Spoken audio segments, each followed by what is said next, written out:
Finally, the mission's over.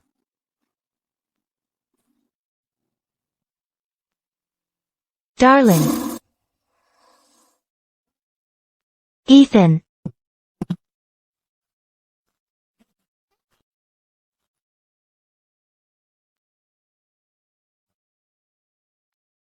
Darling. Where's this? Darling. Today's our wedding day. You really went all out, so the living Buddha's not dead? Darling. A test? Or revenge? Do you find me lacking? I was married before.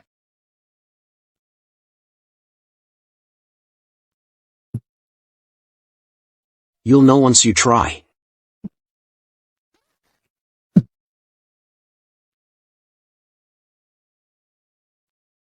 Not at all.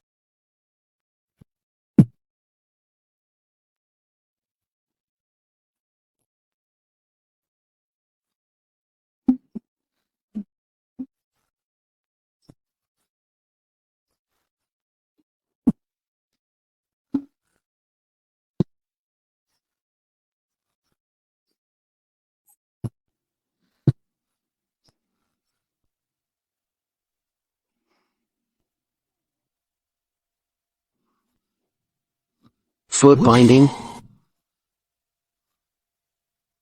I'm a Southern belle.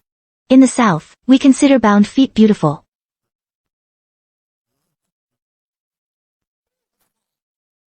Oh my god. I really transmigrated. And of all people, I ended up as the groom on his wedding night.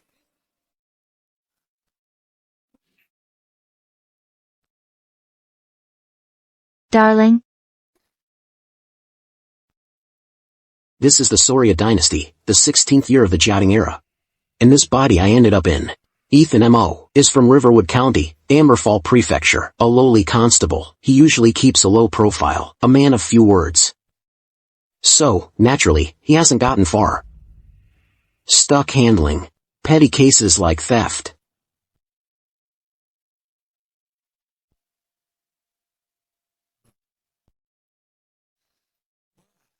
After all that humiliation, 15 years undercover, I still managed to land a petty official post.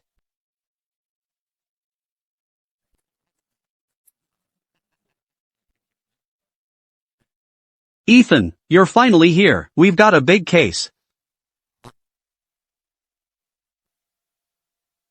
Ethan. There's a big case.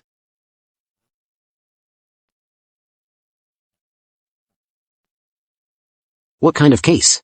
Don't know yet. They just gathered us all. We're about to head out. Listen up. That constable of ours, Warren Sue, he's been digging up dirt on you lately. He wants to find a chance to fire you. You gotta hurry up and scrape together some cash. You need to grease his palms a bit. Maybe that'll cool him off. Alright. Thanks, Leo. Just got here and already about to be out of a job. You're messing with me. The job of a constable, it's somewhere between a runner and the chief constable. Bottom line is, you gotta know how to play the game. Cultivate a dozen runners below you, skim a little off the top. Not bad, kid. You know how to play the game. Up top, you have to pay your dues to the constable, send gifts during holidays. Makes life a whole lot easier. But Ethan? He just doesn't. Not only does he not recruit any lackeys, or do favors for his superiors, but he even blocks his boss from making money.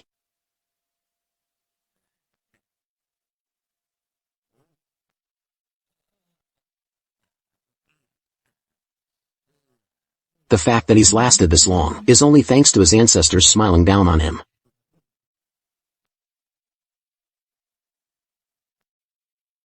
Enough chit-chat, go and assemble.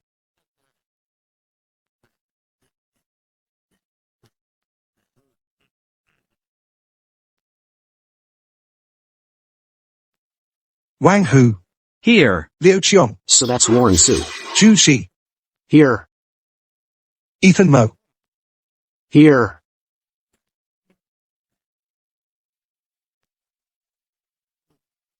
We've got a major case today. The magistrate himself is on the scene. In a moment, I want everyone on their toes. Understood? Yes.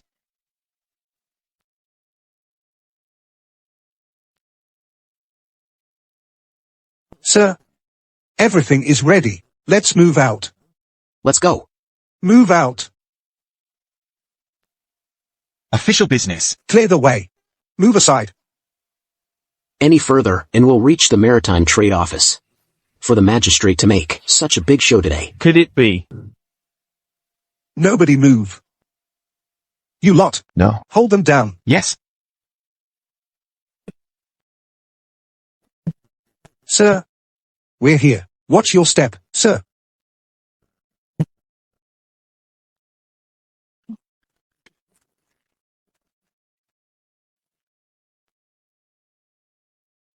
Behave. Don't move. Seems I was right. Today's case is about foreign merchants. No wonder they're making such a big deal out of it. Keep a close eye on everyone. Not a single one gets away. Sir.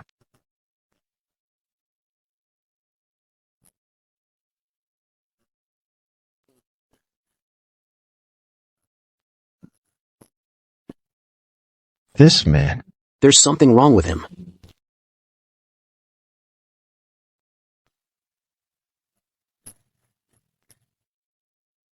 He's looking over there. What's over there?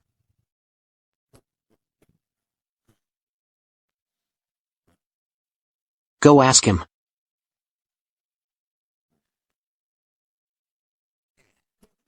What's your name? Sir. My name is Zhang Nyor. Behave. Stop looking around. The kid's scared stiff. He looks panicked, scared of his own shadow. He doesn't seem like a criminal, but he's hiding something about the crime scene. What could it be? Interesting.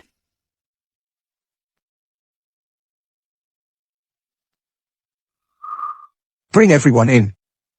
Yes, sir. Looks like they're starting the interrogation. I just wonder, what's in that corner? What could possibly be there?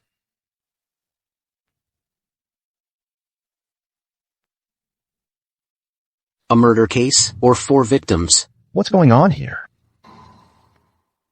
Your Honor, according to Mu Qing, manager of the Wan Hesheng Inn, it happened last night, during the Qingming festival. The foreign merchants in the inn died on the spot. Only one survived, APU the foreign merchant. The treasure they brought has also vanished. Oh. At the time of the incident, you were the only one there. What did you see? What did you hear? Speak clearly. Think before you speak. Yes. On the 29th of last month, a few of us came ashore with our goods. We came from across the sea. The journey was tough. We were exhausted. So we stopped here to rest. And it's been raining these past few days. We couldn't sell our goods. So we stayed at the inn for several days, drinking every day. Just waiting for clear weather to go out and do business. Come on, everyone. Drink up. Let's drink up. The night it happened was Qingming Festival. We ordered fine wine and food. We drank all day. As night was falling, I went out to relieve myself. Hold on.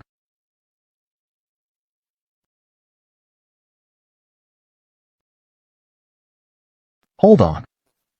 Your room has a privy, right inside. It's on the west side of the house. Why did you go outside to relieve yourself? The magistrate doesn't look very old. He must be newly appointed. A bit impatient. But that's a good question. Apu the foreign merchant didn't use the perfectly good privy. Why would he go all the way around and outside the courtyard to pee? Sir, you don't understand. It's been raining for days. The ditches are all flooded. That privy is flooded with filth. I didn't want to ruin my shoes and socks, so I went outside the courtyard to pee. I'm not the only one who did that. Continue. When I went out, they were all pretty drunk.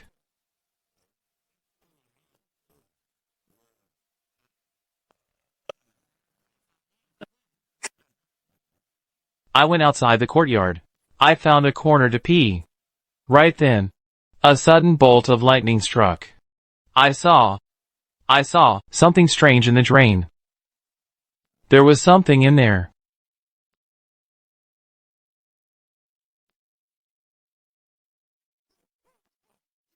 Dead. There's a dead body.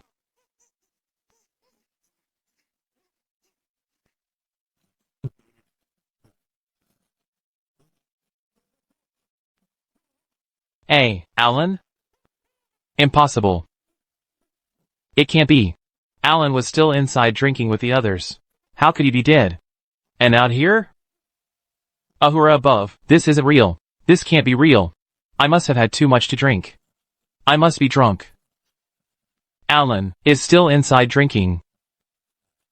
I must have run into a ghost. Calm down.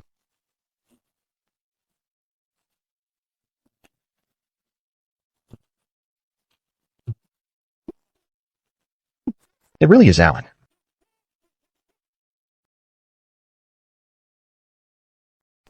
That's Alan. That's Alan. Alan's the first victim? Yes. No.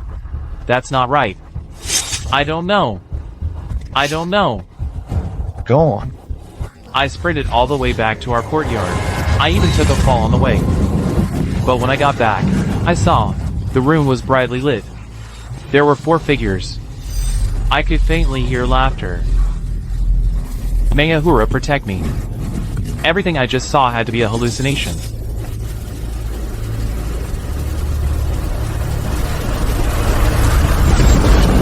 No, that's wrong. But if that corpse was real, then how do I explain Alan being in the house? If Alan had been dead all along, then what? Then the Alan who was with me, who feasted with me all day, could he actually be A ghost? What if, when I walked into the room, if I exposed him as a ghost, would he fly into a rage and lunge at me? What are you up to?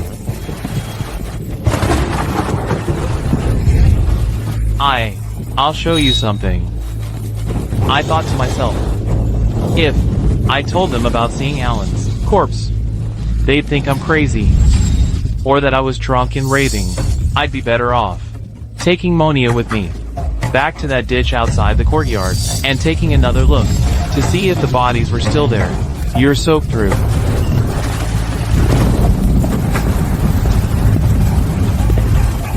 And then, dead. They were all dead. 1, 2, 3, 4. Monia? Isn't Monia right beside me?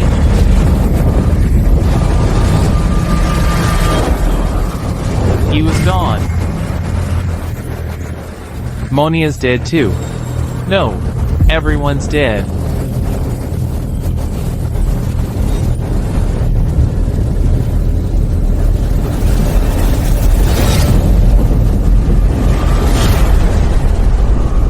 So that's it. I'm dead too.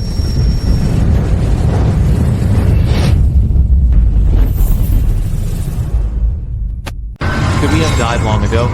Without even realizing it. Actually, we've already become ghosts. Then how did I die? How did I die?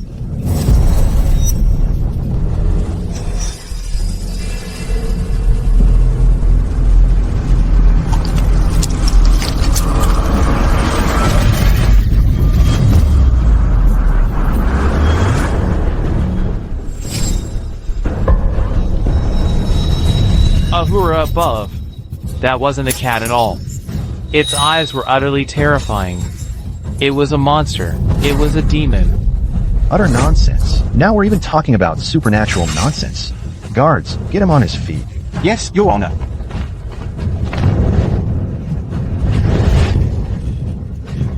This case is quite intriguing. So, that night, what you saw were 5 bodies, including yourself? Yes. Alan. Johann. Monia. Ross. And me. 5 bodies total. And after that, After that, I passed out. The last thing I saw was the eyes of that cat. The eyes of that strange cat. and then, And then, the next day, it was Proprietor Moo and his clerk who shook me awake. Moo Ching. Your Honor, that is correct. It was early in the morning. The inn's clerk was delivering noodle soup to each courtyard when he discovered this guest and the bodies in the ditch. You also saw Apu's body? Your Honor, allow me to explain. At the scene, there were only these 4 bodies. On the night of the incident, the inn's clerk was outside all night, and he can guarantee this. Absolutely no one entered or left their courtyard.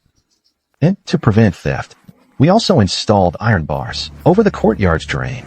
Therefore, no one could easily enter or leave. There's no mistake about the number of bodies. So, it's a locked room murder case. Oh, that's strange. At night you saw 5 bodies, but in the morning, only 4 remain. Your Honor, you are correct. My own body disappeared. The goods we brought back are all gone. Your Honor, I'm not lying. That strange cat ate my body. It is absolutely a monster. It's a cat demon. Silence.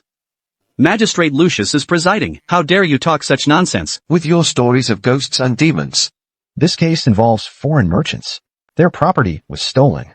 And now we're talking about spirits. This isn't going to end well. Jingy, what is your view? Your Honor, this case is full of mysteries. These 5 foreign merchants brought money and treasures worth a fortune, yet they vanished without a trace. That's the first oddity. According to APU's testimony, the body count at night didn't match the days. That's the second oddity. Furthermore, the account APU gave of what happened is simply too unbelievable. I suspect there's foul play. Are you saying you suspect Apu of murder and theft? Your Honor, please believe me. I'm no criminal. I swear, every word I said is true. I swear on my life. That's nonsense. Guards, take him away and question him thoroughly. Yes, sir. Sir! Your Honor, please. It was a cat demon that ate my corpse. Your Honor. Really? This case is complicated. I'm afraid Magistrate Lucius will torture a confession out of him. His eyes are clear. He doesn't seem like a criminal. You don't think there really is a cat demon, do you? If there really is a cat demon, do you think we can handle it?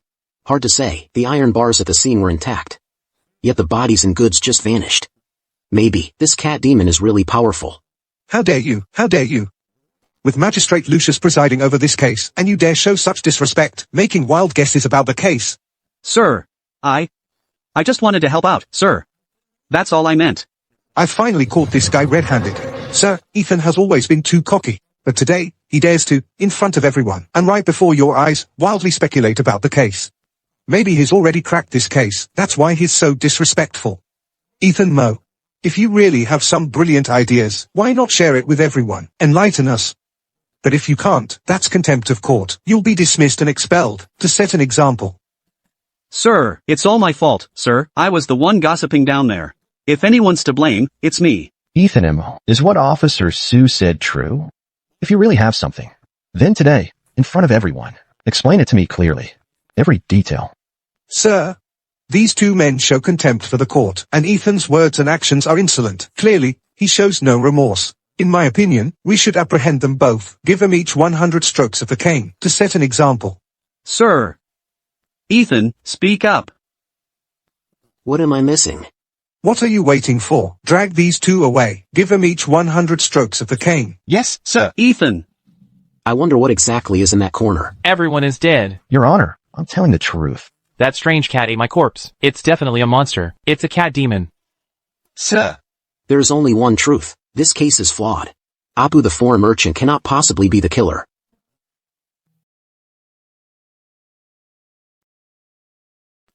Hold on. Let him speak. Sir. Is what Apu said true? I don't know. But here's what I can confirm. This foreign merchant, Apu, is definitely not the real killer in this case. Ethan Moe. This case is clearly about APU killing for treasure. Or are you implying that the 2 officials here got it wrong? The 2 officials are busy with their duties. They aren't too familiar with these foreign merchants. But I do know a thing or 2 about them. No problem, speak freely. These foreign merchants face huge risks shipping goods by sea. Every trip they make is a gamble with their lives. And the reason why they still risk their lives to do it is because between their 2 countries, one round trip, they can make 100-fold profit. 100-fold? Yes. The glowing stones they bring from overseas, jewelry, and other exotic goods, fetch 10 times the profit here. Then they use that money to buy our porcelain, tea, and silk. When they take those back, that's another 10-fold profit. So one round trip yields 100-fold profit. You mean? The 5 foreign merchants came together, just arrived in Amberfall, and haven't sold their goods yet. If Apu committed the crime now, I see. If this Apu were to rob and kill at this time, not only would he face the full force of our Saurian laws, the treasures would become stolen goods. Even if he evaded capture this time, selling stolen goods would be no easy task. You are wise, sir.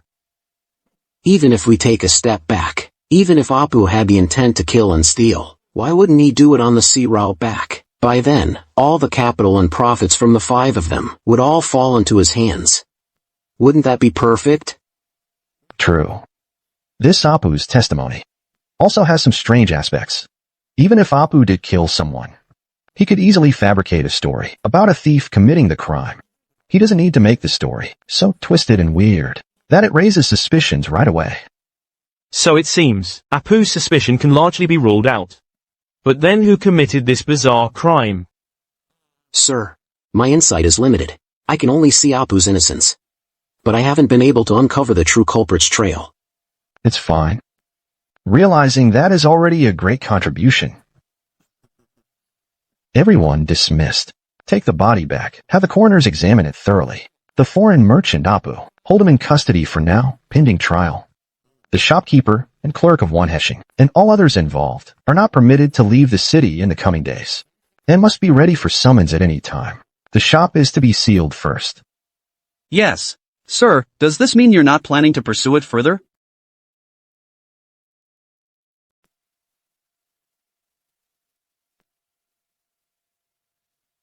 Sir has said, this case concerns the foreign merchants, and it's a matter of the Celestial Empire's dignity. Everything about this case is horrifying. I reckon it won't take half a day before it spreads all over the capital.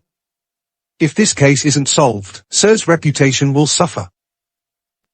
Notify all your constables these next few days, and have them search far and wide, especially in places like gambling dens, brothels, and pawnshops. See if anyone is trying to offload the foreign merchants' valuables. Yes, sir. I'm putting this out there.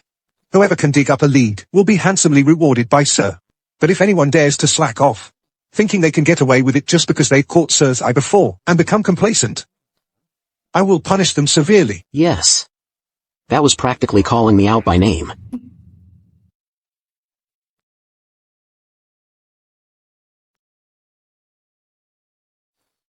You're something else, kid. You actually spotted something that all those officers missed. Ah, just a lucky break. This case is bizarre. It easily makes people think of ghosts and such. But if you set aside the supernatural talk, it's not that hard. But you just do the work you're paid for. No need to steal the spotlight from those officers. This is partly my fault too. I shouldn't have been gossiping in private, giving that Warren Sue an opening. I owe you one.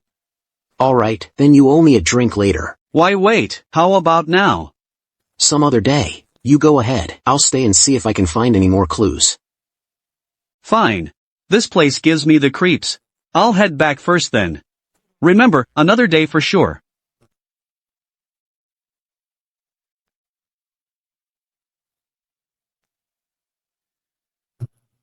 That clerk was looking right here. The ground is flat and solid, and there's nothing like a rock garden nearby. It has to be these wall bricks.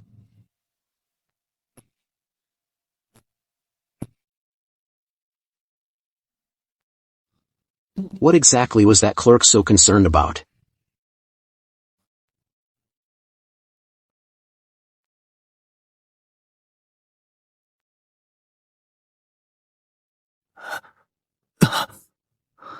It's you. Pretty heavy.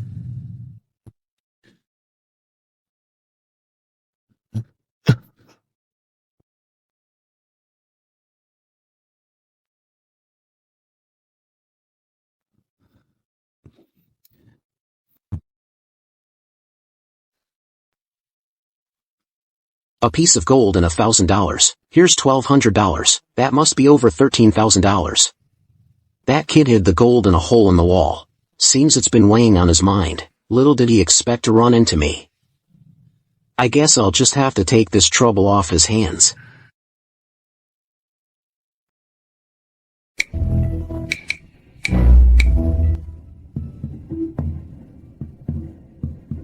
My love, last night. Was it really your first time? How could you be so reckless? And yet a jack of all trades? I'm so embarrassed. Clara. Miss Clara. How did it go? I pawned the gold hairpin, but I only got $30 for it. How could that be? The pawn shop must have cheated you. My family has fallen on hard times. I had hoped to use this gold hairpin to trade for some food. But it didn't work out. Miss Clara. Master Ethan last night. Was he unkind to you? No, it's not that he was unkind. It's just that he was too good. Who goes 5 times in one night and still has energy? Did he hit you? Oh my. You're awful. Stop talking about it.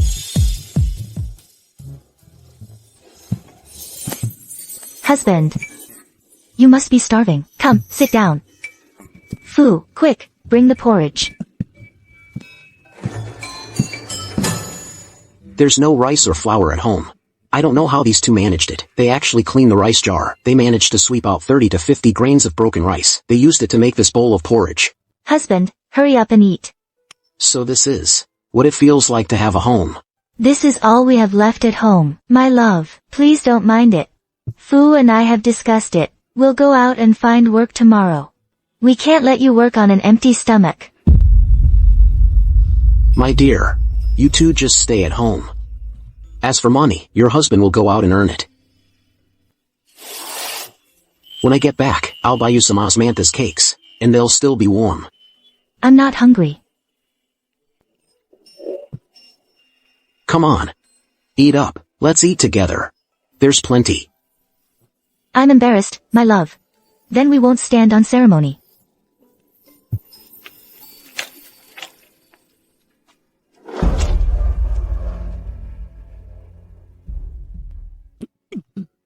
Husband. Let me help you get ready for bed. Last night was our wedding night. I didn't understand the situation, and acted a bit recklessly. No need. Today, you and Foo sleep here. I'll go to the outer room. How can that be? It's fine. Get some good rest. Yes.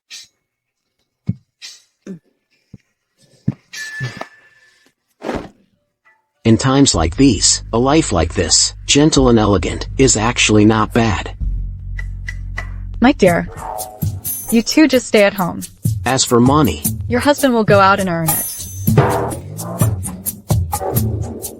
Miss Clara, do you think I imitated him well? When he smiles, that air of coldness is something you can't imitate. All right. Miss Clara, what kind of person do you think Master Ethan really is? my constable identity is very useful. I can't give it up yet. But that Warren Sue is clearly looking for a chance to fire me. Going to the courthouse tomorrow is likely to be dangerous. I still need to think of a plan. Minister Zhao, he holds a high position and was refuted by me on the spot. Yet he remained calm. He might be someone I can work with. Now that I have some money, I'll go and try to bribe him first. Come, Grandpa will teach you. Master, there's a county constable at the gate asking for you. Come. Take the young master away, yes? Young master. Minister Zhao. Young man Mo. You, see? I've brought some ham and new tea from my hometown. Your father and I are old friends. My boy, there's no need for such formality. Come, have a seat. Yes. My boy. Are you having trouble with your duties lately? I heard Constable Shu has some complaints about you. Is that what this is about? Such a trivial matter. How could I dare trouble you with it, sir? If it's not about that, then what else could it be? You're very perceptive, sir. Today, I've come about the matter of the Grand Bazaar. You mean the case at the Grand Bazaar? Don't tell me. You've made some progress? Sir, allow me to explain. I saw what happened at the Grand Bazaar today, and had some thoughts, so I came specifically to discuss it with you. Speak freely. Today, I saw that the Grand Bazaar was crowded with people, and the foreign merchants were carrying a large amount of gold, silver, and treasure. I thought right then, that trouble was bound to happen there sooner or later. And sure enough, today's case might just be the beginning, and down the road, who knows what else is gonna happen. You've got a point there. So, what's your idea?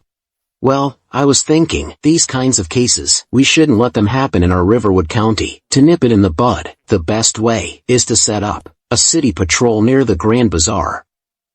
A city patrol? Yes, indeed, we should add a city patrol.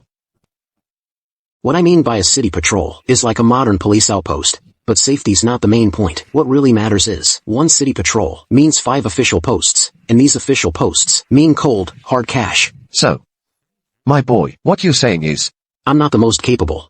I'm not cut out to be a constable. So, you see, I was thinking, if we could add a city patrol, then I could snag a patrolman spot, and land myself a nice, cushy job. how could tea leaves make such a racket? My boy, you have an old head on young shoulders. You know how to act appropriately, flexible and adaptable. That's really something. Ah, I'm flattered. That's a good idea. Tomorrow, I'll submit the proposal to establish the city patrol to the higher-ups. If it gets approved, that patrolman spot at the Grand Bazaar, I'll do my best to get it for you. Do your best? That means it's as good as done. Thank you, sir. Well then, I'll take my leave now. Go on.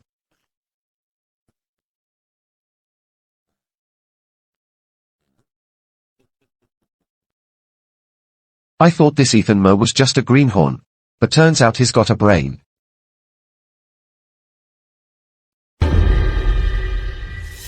Did you hear? Our constable got 20 strokes of the cane from the magistrate. Is that true? Warren Sue was beaten. There's been no progress on this case so far. Magistrate Lucius was furious. He made it clear. If there's still no progress in 3 days, Constable Shu will get 40 strokes of the cane. After another 3 days, it'll be 60 strokes. That's not all. After 6 days, he'll also have Warren Zoo's face branded. Magistrate Lucius also said, if the case still doesn't progress, he'll add a place name below the brand, and have Warren Zoo exiled to the Badlands, to become an exiled convict. Isn't that just exile? Resorting to such severe punishments. It seems Magistrate Lucius is out of options, but this has nothing to do with me. Once I join the city patrol, I won't have to wade into this mess anymore. Quiet, everyone, quiet down. His Honor has an announcement to make.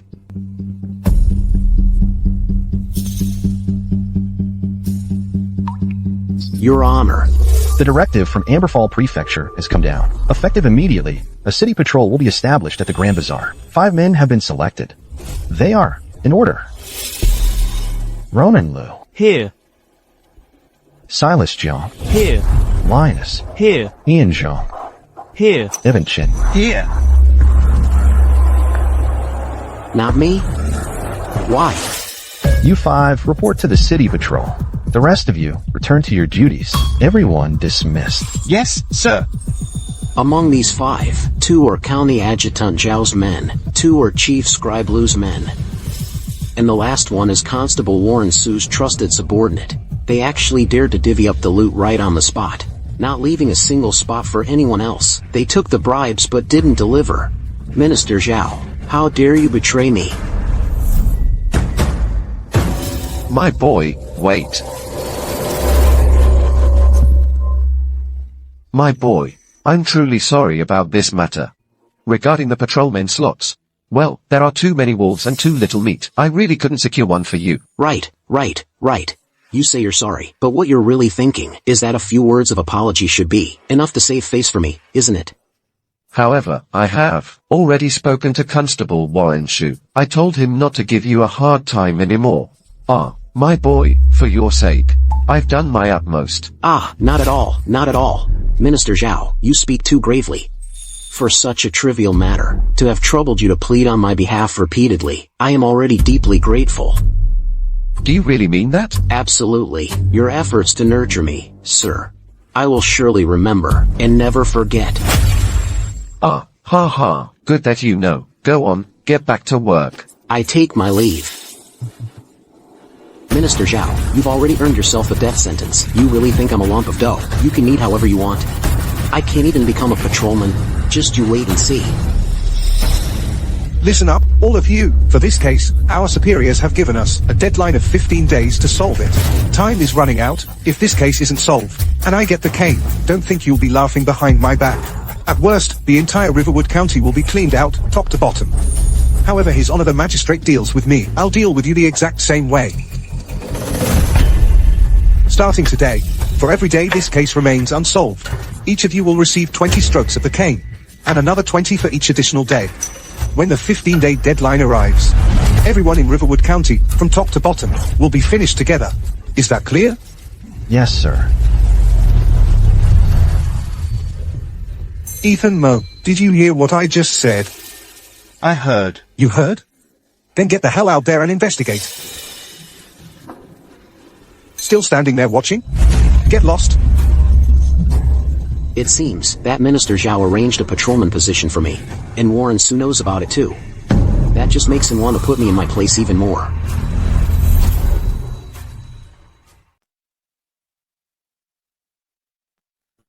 One part saltpeter, 2 parts sulfur, 3 parts charcoal. Add some sugar. Tsar Bomba.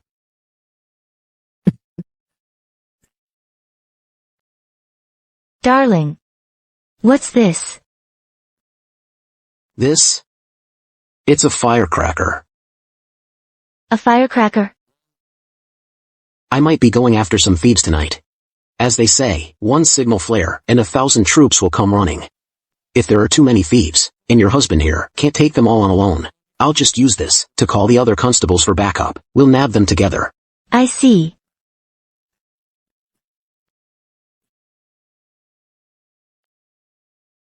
Master Ethan. Miss Clara made this first thing this morning. Please try some. Thank you, my dear. I'm heading out. Be careful on the road. Will do.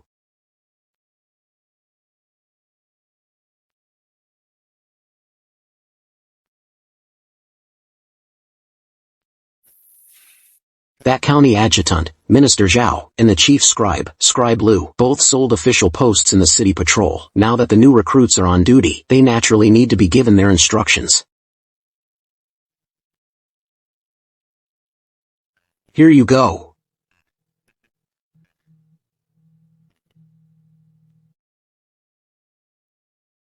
Warren Su. He's different from those two. As a constable posted here, he'd naturally have to rub elbows with them for a bit. Warren Su, you were just asking for it.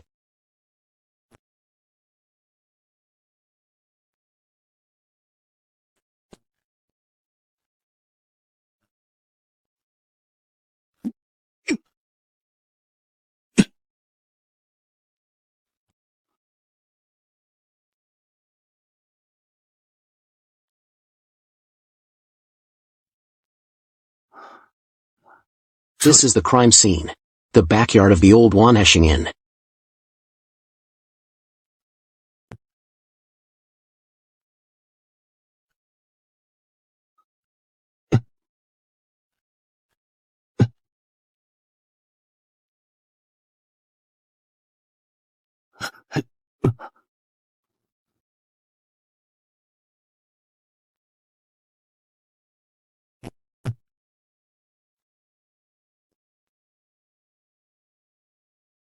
A 3-inch incense stick. Burns for about 10 minutes. By the time nearby residents come to help, it'd be at least 20 minutes later.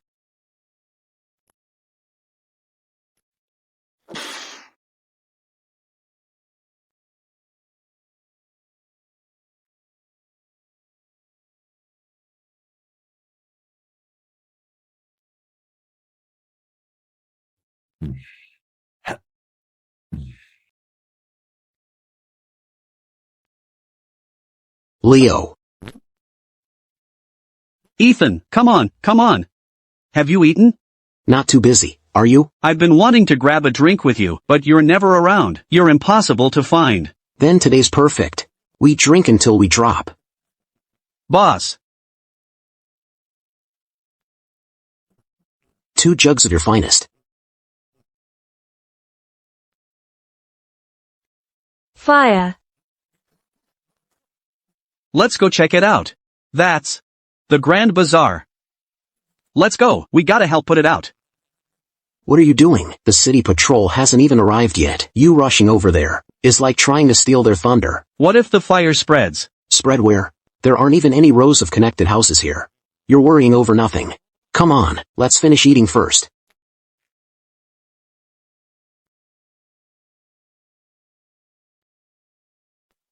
Fire. There's a fire. Hey, where's the fire? It's the backyard of the Wan Hesheng Inn. Move it, it's on fire. Hey, where's it burning? Wan Hesheng's backyard. Put it out, hurry, move. Let's go. Let's go. Put out the fire. Look, they're heading over.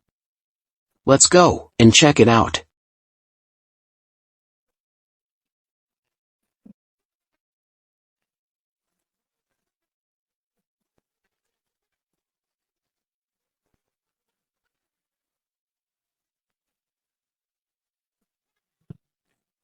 What are you doing here? To help.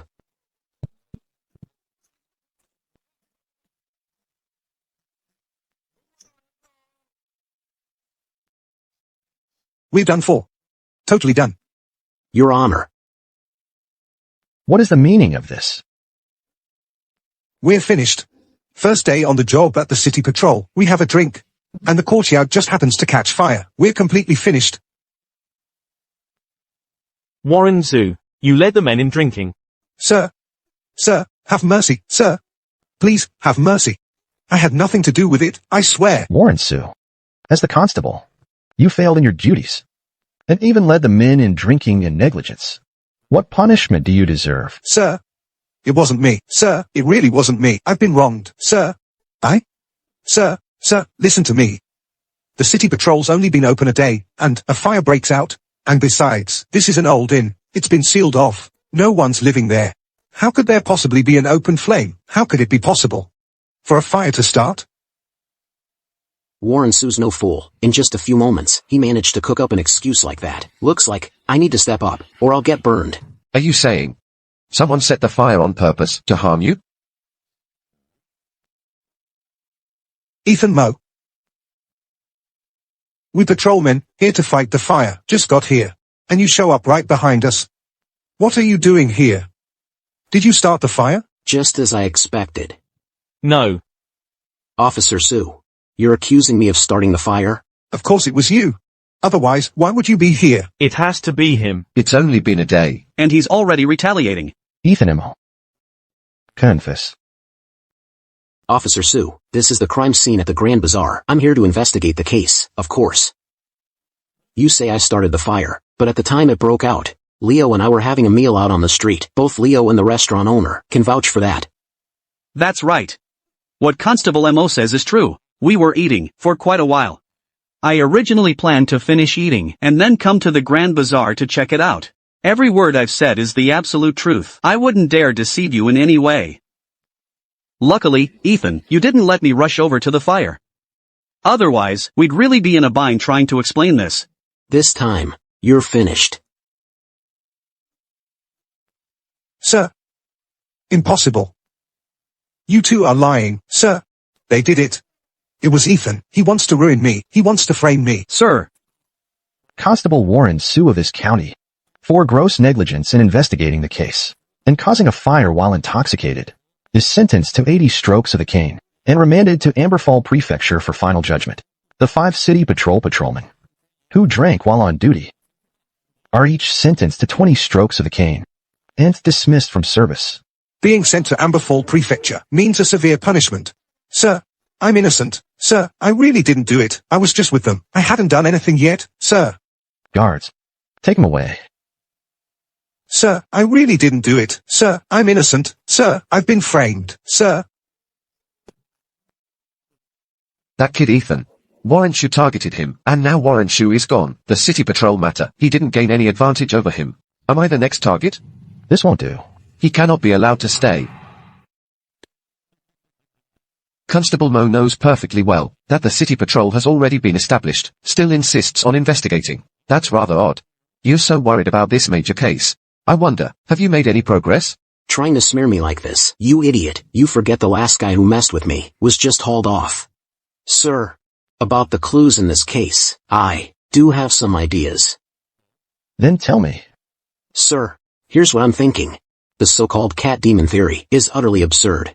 Even if there really was a cat demon, killing people is one thing. Why would it take the goods? So I suspect, this case was definitely not done by a monster. Continue. Also, these foreign merchants only arrived in Amberfall City 4 or 5 days ago, but the case is exceptionally bizarre. Clearly, it was meticulously planned. It wasn't done in a day.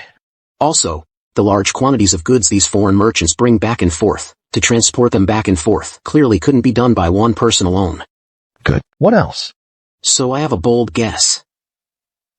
The perpetrator of this case must meet 2 conditions.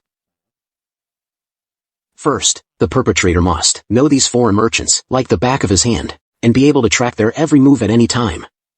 As for the other condition, he must also know the Wanheshing Inn, just as well, like the back of his hand. That makes sense. So, tell me, where are these 2 perpetrators now?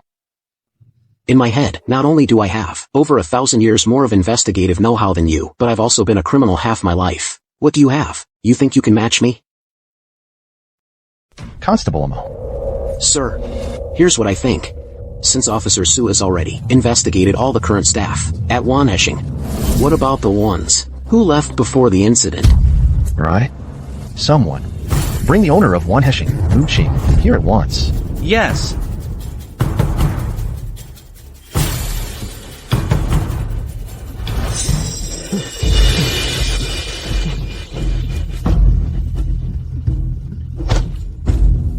Innkeeper, I ask you this.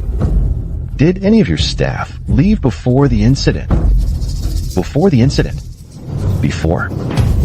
Oh, sir. There were indeed 2 staff members. One was named Liu Zhao, the other Miles Ming. I know where they live. Ethan M.O. was right after all. There really were such staff. Have the constables take the owner, Mu Qing, and split into 2 teams to arrest the 2 suspects. Make it quick. Yes.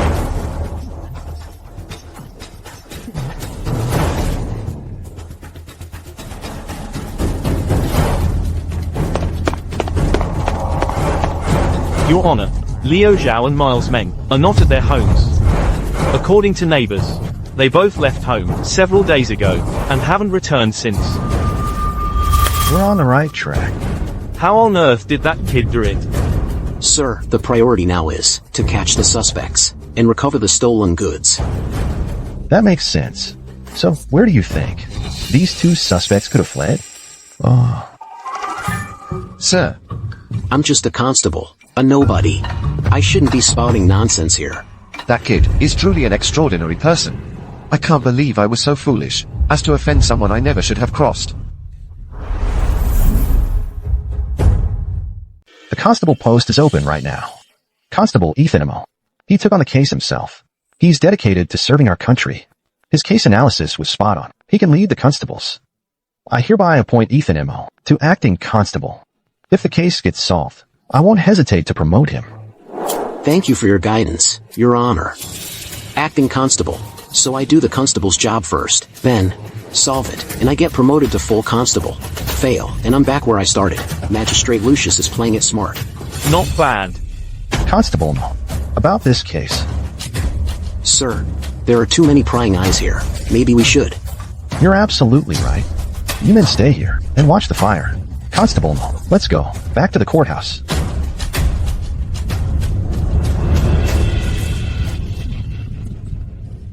Ethan, today, I owe you a lot. You're too kind, sir. Any progress in this case is all thanks to Your Honor's strategic planning. These past few days, I've seen you worried about state affairs, losing weight. I was thinking how I could help ease your burden. Alright. So tell me, what's your plan for solving this case? About this case, I do have some ideas. Tell me now. Sir, consider this. The surviving foreign merchant, Apu, at the time of the crime, was not only drunk, but also unconscious. Since the killer managed to kill 4 people, then killing Apu would have been easy. So I conclude that this survivor, Apu, was intentionally left alive by the perpetrator. Left intentionally? Why? Of course, it's to use Apu's testimony to reveal the many bizarre aspects of this case. You mean they intentionally left Apu alive, so that his testimony would lead us astray? Exactly. What else? Also, on my way back, I had some other thoughts about where the killer might have gone. Tell me. I think the treasures left by the foreign merchants are heavy and cumbersome. If they tried to flee with them, likely they'd inevitably leave clues. So it's very likely they didn't flee overnight, but instead found a safe place to hide, waiting for the heat to pass. Exactly. The places right under our noses, the ones we'd consider the most unlikely, are actually their most likely hiding place.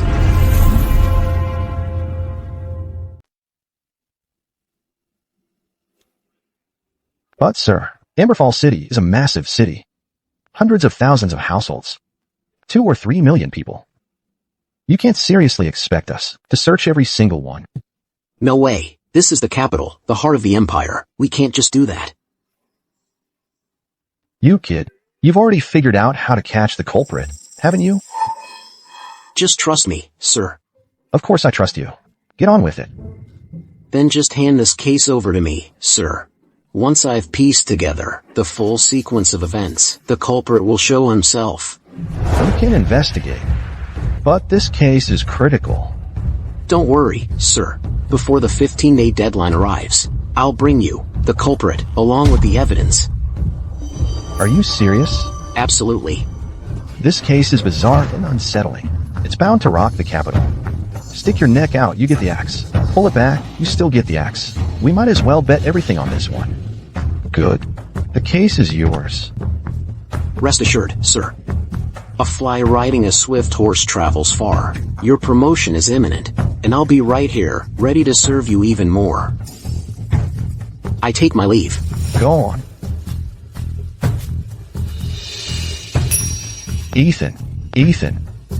Whether I remain stuck in some corner, or finally achieve my lifelong ambitions, this time, it all depends on you.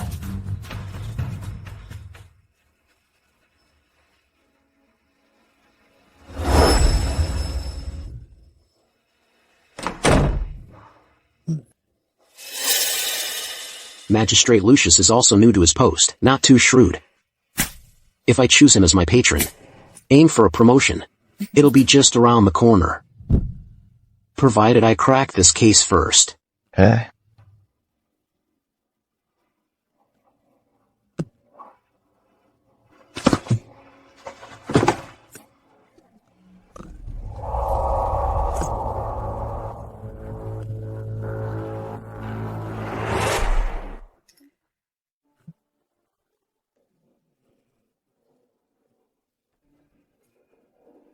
Oh.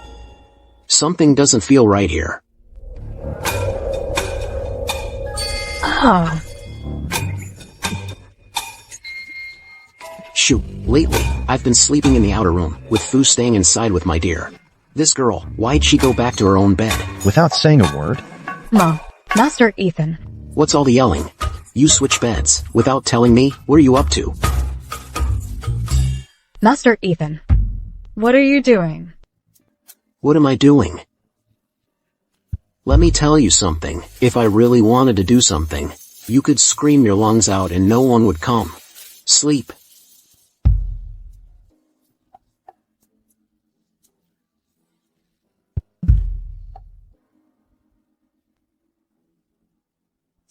Fu's usually lively, but she wouldn't just switch beds on a whim. Must be Clara wanting me inside, but was too shy to say it. Oh, these two. Doesn't she know that coming in the dark, I was bound to get into the wrong bed? She's grown up quite a bit.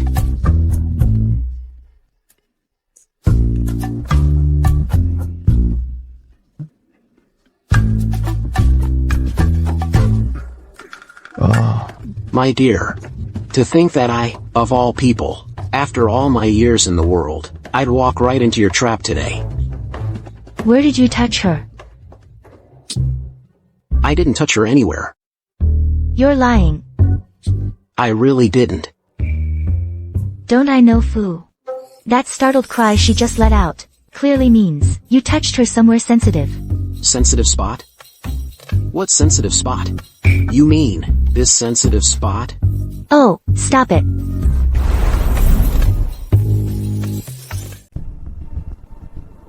Shou Ji. Here. Wang Hu. Here. Liu Chang. Here. You guys, take the portrait artist, and go to Liu Xiao and Miles Meng's homes. Record their distinguishing features. The rest of you, take the sketches to the marketplace, and search for the suspects. Yes, sir. Also, get the courthouse coroners to recheck the body. I'll oversee it myself. And you, Leo, bring Apu out of his cell. I need to interrogate him again. Constable M.O. Both the autopsy and bringing the prisoner out require the magistrate's permission. You... The magistrate has already put this case completely in my hands. Do it now. Yes, sir. Move out.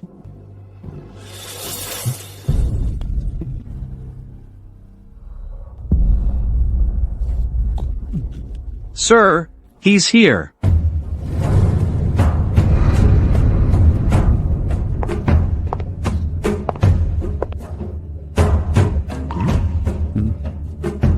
Now tell me, what happened on the day of the crime?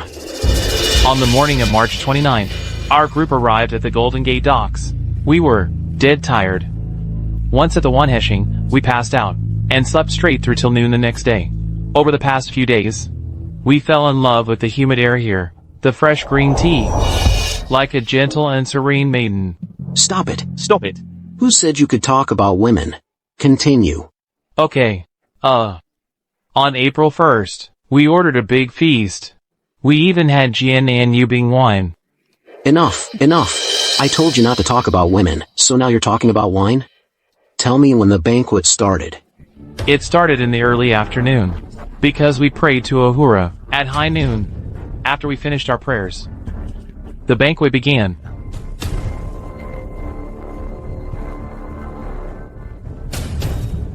Take him away. Also, get some men to come with me to examine the body. Yes, sir. Let's go. Ethan's interrogation centered on the time before the crime. Why would that be? Is that period actually the key to the case? Does this mean all my deductions to solve the case were wrong?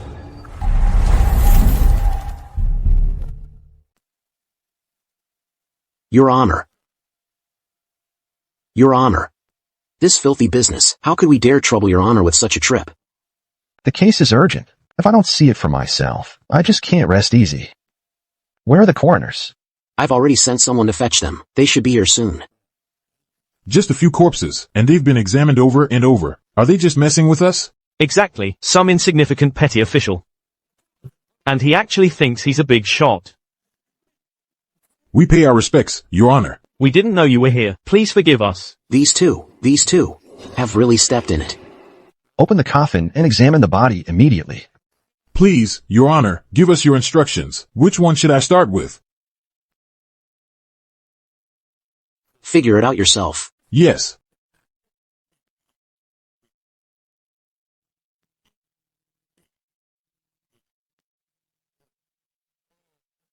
The deceased foreign merchant, Alan, 45 years old, a foreigner from the West.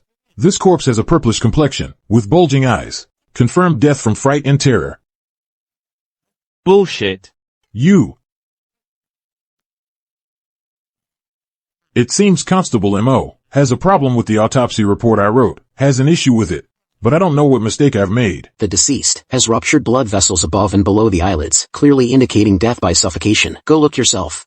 If it was suffocation, the tongue should be swollen and purple, but... Ethan knows about this too. What you're describing is hanging, or corpses strangled to death. Their necks were constricted, causing blood congestion at the tip of the tongue, so the tip naturally swells.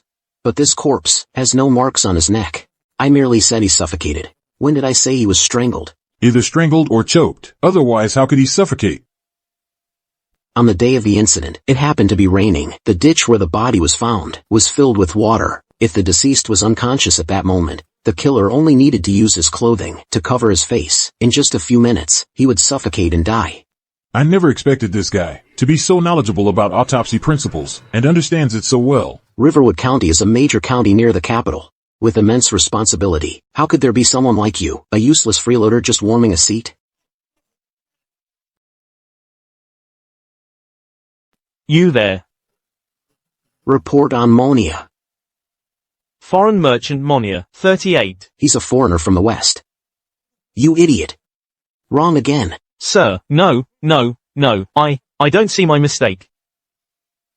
This corpse, this is not Monia. You're saying this isn't Monia? How do you know? Go examine Alan's body. Open your damn eyes and look. What's the corpse wearing underneath?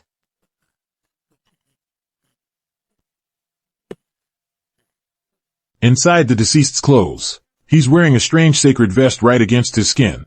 Strange. What's strange about it? It's a tradition of a foreign religion. In families that follow the fire worshippers, when a child is born, they're dressed in this sacred vest. They're never allowed to take it off. Not even after death. If either of you had paid closer attention, you'd have noticed this vest. Only Monia's clothes lack one.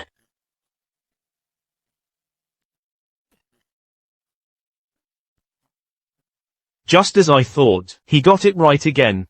The fire worshippers. Sir, I heard the foreign merchant Apu muttering over and over, Ahura above, so I figured. They must be followers of the fire worshippers. Now, and with the three of them, wearing this sacred vest, it's enough to confirm it. So that's why. You were sure it wasn't Monia. Hold on.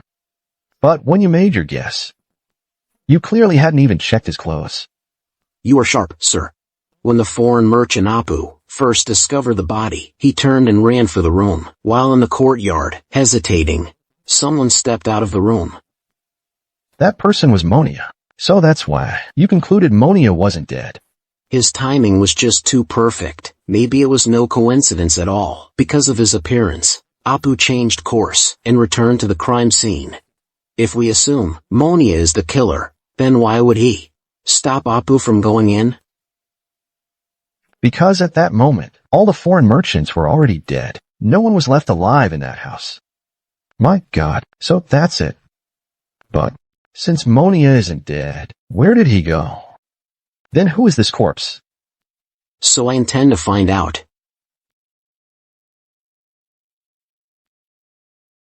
Exactly who this corpse we examined today really is. Wait, that doesn't add up. From Apu the foreign merchant's testimony. When he was running back, he clearly heard the foreign merchants in the room drinking and laughing. Then, how could you claim they were already dead then? Based on the current situation, I suspect this case has three perpetrators. Namely, the former clerk of Wanheshing, Liu Zhao, Miles Meng, and finally, the foreign merchant Monia. So the issue you raised is actually quite simple to explain. This Monia is a foreigner himself. He could have easily taught Liu Zhao and Miles Meng a few phrases in Persian and had them recited in the room. Besides, at the time, Apu was already scared out of his wits, so fooling him wouldn't have been hard. But the biggest mystery in this case remains unsolved. I know what you mean. The key to this case lies in two crucial moments. Which ones? First, when Apu left the room to relieve himself. At that moment, there should have been 4 people in the room, with Alan among them. But right after leaving the courtyard, he immediately found Alan's body in the ditch. Right. And the second?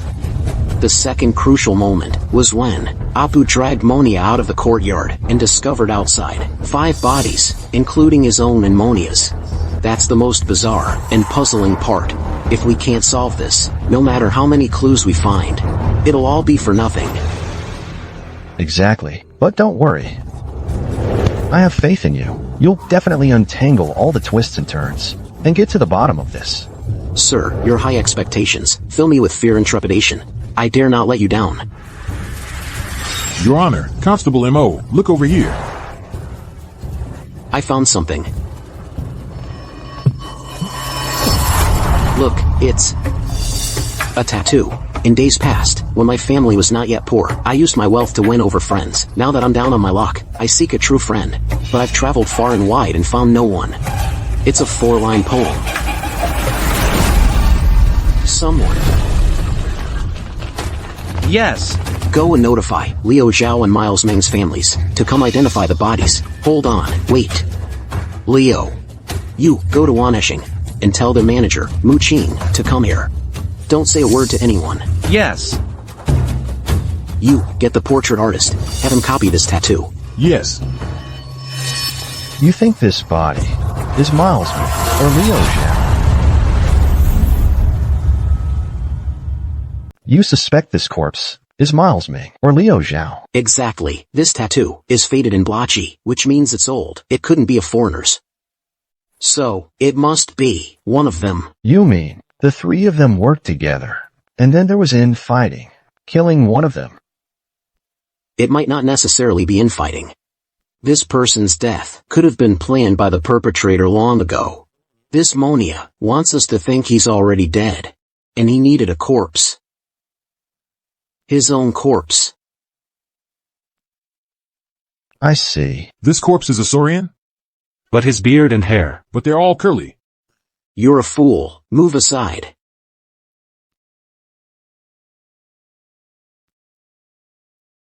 Foreigners have naturally curly hair. Their hair usually curls from the root, but this man's hair clearly shows it was curled using heated iron rods, artificially processed. I see. Now this case is getting closer to the truth step by step. I can see that, but the deadline given by the superiors is just too short. If we can't catch the perpetrator and recover the stolen goods by then, Riverwood County will be in a hopeless situation. I understand what you mean, sir. Next, I'll focus my efforts on apprehending the perpetrator. Do you have a way to find the suspect? Do you have any leads? I have a lead, one I'd rather not say. A perfectly good large ingot of gold fell right out of the sky, a stroke of fortune. Landed right on my head. But I haven't even had a chance to enjoy it yet. How could such a perfectly good ingot of gold just vanish?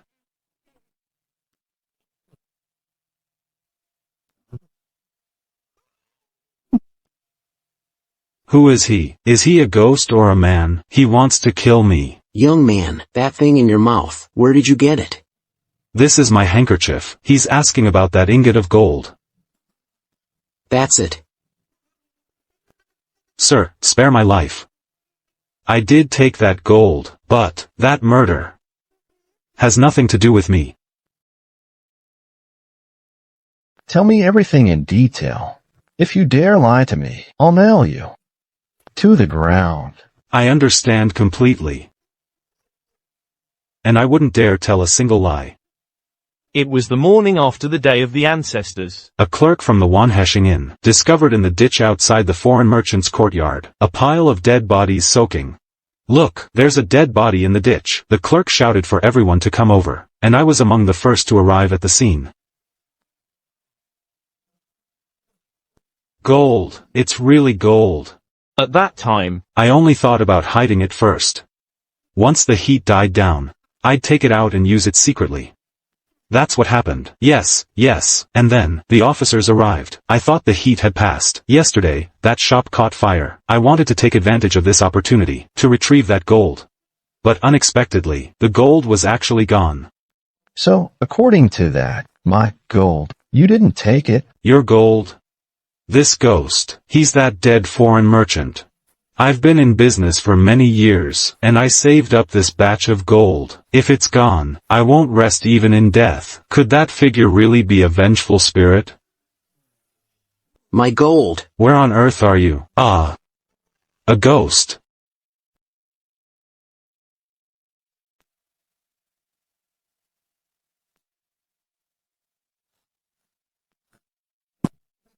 Constable Mo, what are you looking for?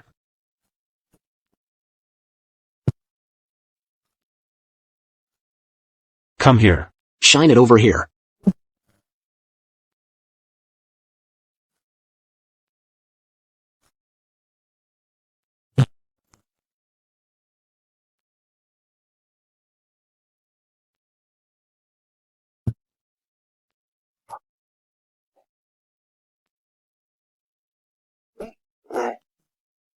What's on the other side of this wall? It's a waterway. It leads directly to the Saltbridge River.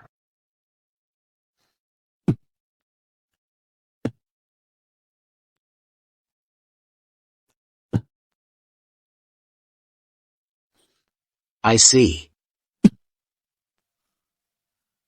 This pillar, together with the hole in the wall, was the ladder they set up in advance. To move large quantities of goods, the goods were transferred from the courtyard to a boat on the river. Without alerting anyone, it seems that during the moving process, they dropped a piece of gold, which was then found by Jean Yoer. After they finished moving everything and were withdrawing, to cover their tracks, they pulled out that pillar and threw it far into the bushes. But they didn't use a brick to plug that hole in the wall, so this hole later became the spot where Jean Yoer hid the gold. If it weren't for that shifty-looking guy, I would never have found this hole. So you mean, sir?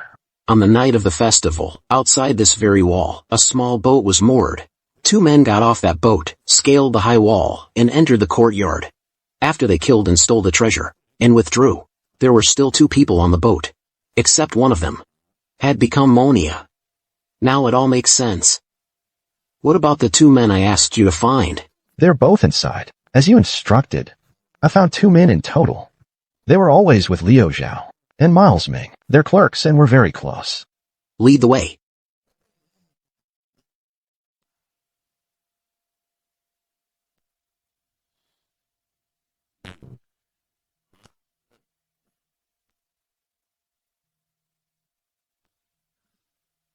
Come here.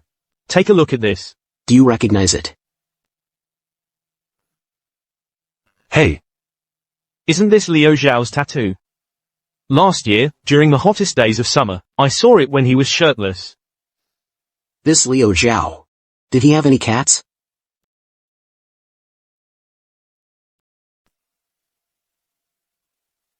So the case is pretty much clear now. Monia brought 2 servants with him. They used the steps on the wall to get into the courtyard, killed the man and stole the treasure, then left Liu Zhao's body behind to pass it off as the foreign merchant's corpse. Finally, Monia took Miles Meng and escaped by boat with the goods. But those 2 weird timestamps. How did they manage that?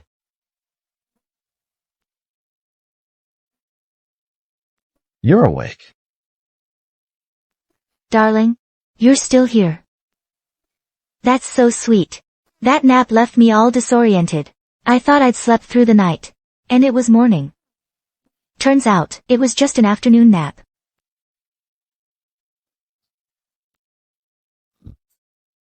I've got it.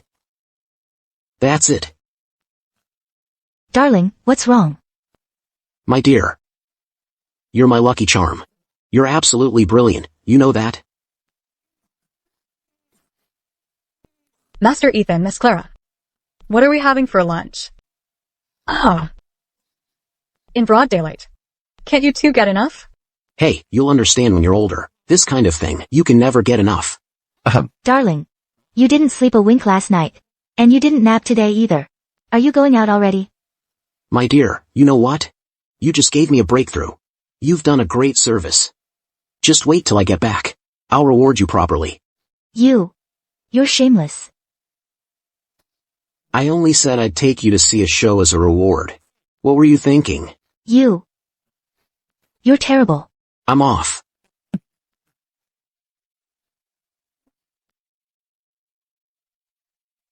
This case is full of puzzling details. It requires careful consideration. Well, Constable Mo, looking like that. Where exactly have you been investigating? Any progress on the case? As for the case's progress, The deadline from above is only 4 days away. Once that happens, Magistrate Lucius is sure to fall. What good do you think will come to you? An acting constable?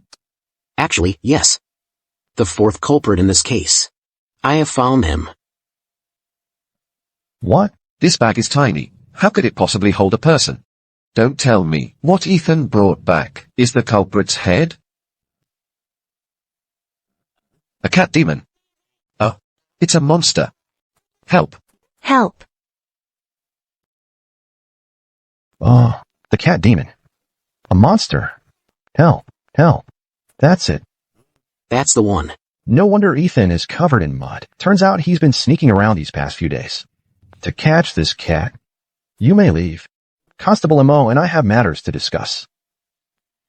Ethan, how dare you make a fool of me? You'll pay for this. This cat demon, how did you catch it? Surely you don't actually believe it's a real cat demon, sir?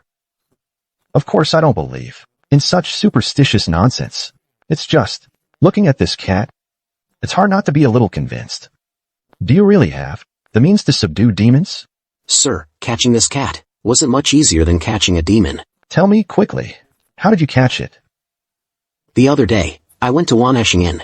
I confirmed with someone that the so-called corpse of Monia was actually Liu Zhao in disguise. Under my questioning, he quickly remembered that before his death, Liu Zhao had kept a very large cat. Following that lead, I soon determined that the cat Liu Zhao kept was this cat demon. What do they need the cat for? Look here, sir. Apu's group had 5 people in total. Excluding Monia and Apu, there were 3 bodies at the scene. But to make the case more convoluted and bizarre, they needed to leave behind the bodies of Apu and Monia for the living Apu to see. Right. A living man pretending to be a corpse could easily fool Apu, who was already terrified. The hard part was that after Monia left with his 2 accomplices, the scene was suddenly missing a body, the one meant to be Monia's. The real killer is obvious. You're saying? That's right. They set up a scheme. They had Liu Zhao pretend to be Monia. In the dark, if their builds were similar, it wouldn't be hard to fool others. Then they had Miles Meng pretend to be Apu, giving the real Apu a good scare, and the black cat mauled Liu Zhao's face to make the body unrecognizable, so even an autopsy wouldn't reveal the problem. This solved the issue of the body count, and perfectly cleared Monia of suspicion. This scheme was finally complete. So that's how it was. That's unbelievable. The cat's purpose was to scare Apu, then contaminate the scene, so that Liu Zhao's original body would be mistaken for Monia's. You're brilliant, sir. But a cat is still a cat. How could they control it to specifically maul Liu Zhao's face? That brings us back to our earlier clue. That black cat was originally raised by Liu Zhao. Perhaps the 3 of them had been planning this for years. Liu Zhao even specifically raised a black cat, training it every day by putting food on his face. Whenever the cat got hungry, it would jump onto a person's face begging for food. On the day of the crime, they just needed to put a little cat food on the face, and the black cat would create the desired effect. Right. Earlier, when that cat attacked Mr. Zhao, it went straight for his face too. It's just a shame Liu Zhao went to all that trouble to raise a cat, only to have it turn on him in the end. But all of this is just your speculation. The higher-ups' orders are for us to catch the culprit. Don't worry, sir. If you just follow my instructions, I guarantee you'll catch them red-handed. Really? Hey, you heard? Magistrate Lucius of Riverwood County summoning a cat demon to court. Tomorrow, he'll pass judgment. You bet. The rumors are crazy. The deadline for solving the case in Riverwood County is only 3 days away, right? Is the magistrate under too much pressure? He's gone mad. Not necessarily. They say the magistrate looks calm and collected, shows no sign of urgency or distress. More like he's got a plan. Is that true? If so, could he actually crack this case?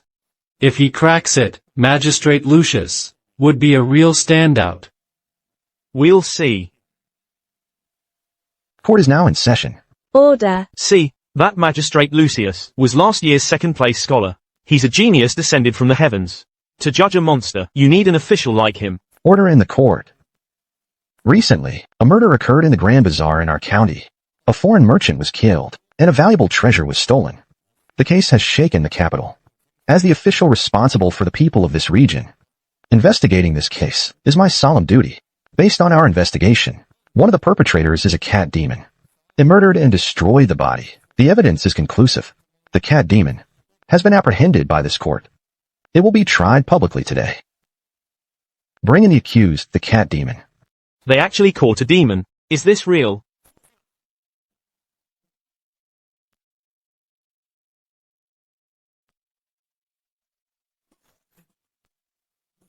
Foreign merchant. Is this criminal? The cat demon from the crime scene? That's it. Audacious cat demon. The facts are clear, and witnesses are here. Do you confess? Look closely. At the bodies in court. Did you kill them yourself? Your Honor. The bodies in this court were not killed by me. It just spoke. The demon actually spoke. It speaks our language. It really is a demon. It just spoke. The monster can talk. It speaks our language. It really is a monster. You claim you didn't kill these people. The witness actually saw you ripping apart the dead foreign merchant's corpse. How dare you deny it? Your Honor, allow me to explain when it happened. I was tearing at a body, but not the foreign merchant's. What? You say it wasn't the foreign merchant's corpse? Then whose was it? That corpse was a friend of mine. Is this true? Release the cat demon from its cage. Let it identify the corpse. This is clearly the foreign merchant's body. Why would it claim it's its brother? Yes, sir.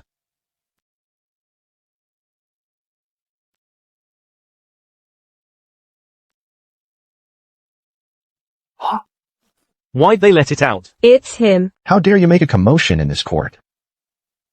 Catch it and bring it back.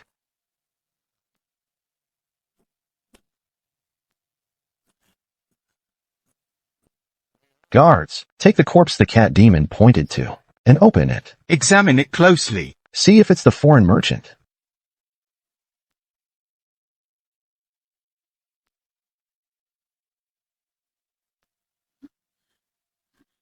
My son. How could it be you? Who are you down there? State your name. I am Mrs. Zhao. This body is my son, Liu Zhao. Is that so? This tattoo on my son's arm. I could never mistake it. He is no foreign merchant. He is my own son. I see. You may step down. I'll make sure justice is served. Thank you, Your Honor. Cat demon. What exactly happened during the incident?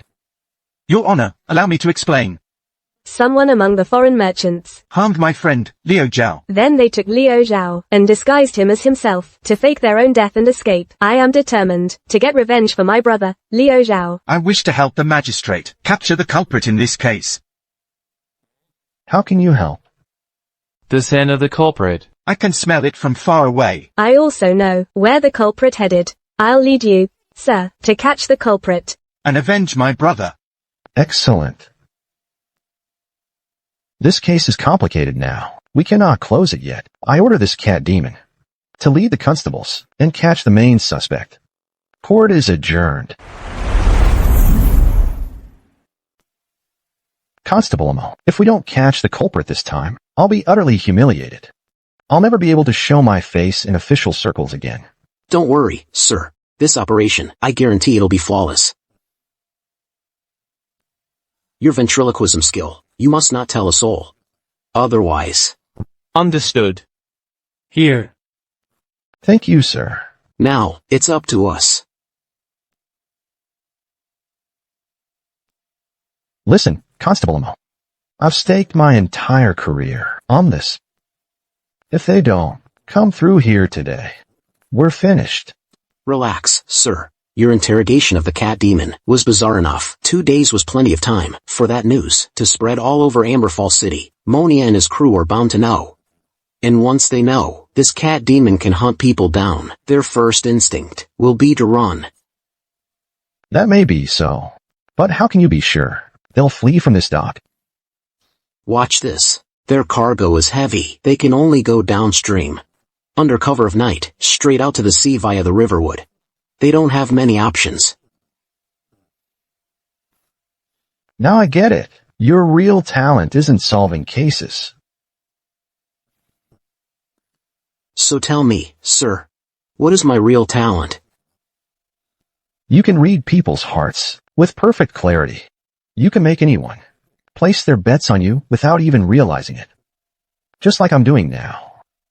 All I've been thinking about these days is how amazing it'll be once we crack this case. I never stop to think. What happens if we lose? Those who think they have a way out will never succeed. And I've never lost. Beauty, give me another kiss. Oh no. These young masters, when they want to indulge without being seen. They love to have fun in taverns. But this place is too close to the docks. What if they make a racket? And scare our targets away? They're nothing but trouble. Where did this filthy beggar come from? Get lost. Our master has booked the entire place.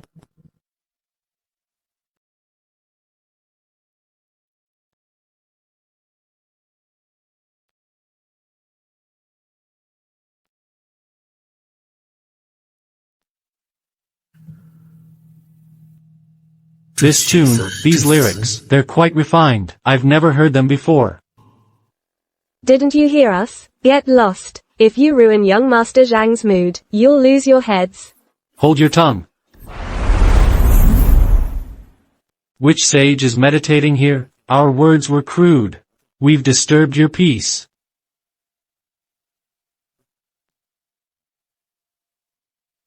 Just a country bumpkin, singing a random tune. Sorry to interrupt your enjoyment. My apologies. But my master is here, so I can't chat. Please, carry on. My apologies. This man is just a servant? If even his servant is like this, then his unseen master must be quite the man. Not at all. Our words were crude, only fit for your amusement. Since your master is unavailable, I'll take my leave.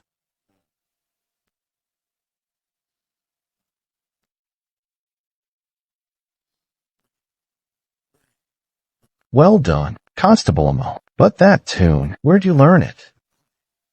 Just picked it up from a fisherman. Sir, look, our fish is biting. What? A small boat, heavily laden, 2 oarsmen. That's the one. Monia. Miles Meng. That's the one.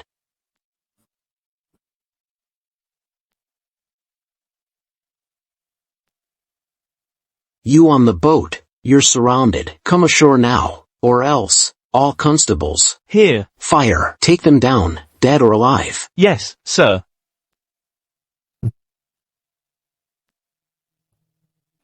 Sir. So, you got me. How did you know? We come this way? Our magistrate planned it all. He knew you were coming. You petty thieves. Catching you was a cinch. Impossible. Absolutely impossible. Impossible? If it weren't for the magistrate's plan to force you two out, catching a pair of murderers like you would have been much more difficult. Everything was under His Honor's control from the start. You're laying it on a bit thick, aren't you? So, you knew all along. I never imagined you Soria officials could be this capable. But my plan was flawless. How did you suspect me? Flawless? What you think is flawless is actually full of holes. I can't believe it. I spent so long planning every detail. How could there be so many flaws? Fine. Then I'll walk you through it, so you can finally put this to rest. From the start, you arrived at dusk. In those few minutes before night fell, you already killed and swapped the bodies. That really baffled me for a bit, but I soon figured out how you did it. You're talking nonsense. You couldn't possibly know. What's so surprising about that? You just used drugs and people's assumptions to steal a whole day. Time? It's simple. On February 29th, you just landed. Everyone was exhausted, dead tired. You slipped a sedative into their food and drink. Come on, have some tea. Come on, friend.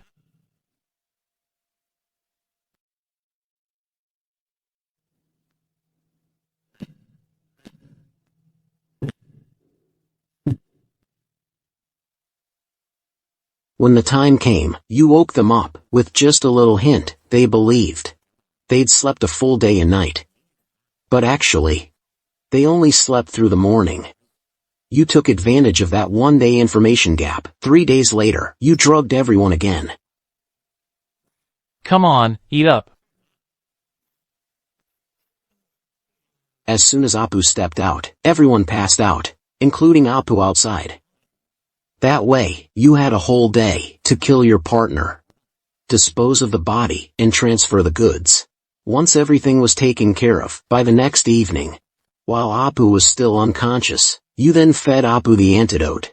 At that moment, you might have even been crouching beside him, watching him slowly wake up. Just as Apu was about to wake, you brought your partner's body back inside, to create the illusion that before Apu passed out, he was still drinking. Such a devious and bizarre case was completed by your hands. Is there any part of what I said that was wrong? This case is too twisted and bizarre. It's like he was right there watching the whole thing go down. You got every single detail right? To think. After all that planning, my flawless scheme was cracked so easily by you. Plus, you spread those rumors about questioning the cat demon to spook us into running, and you were waiting right here to ambush us. You know what they say. It's all about timing.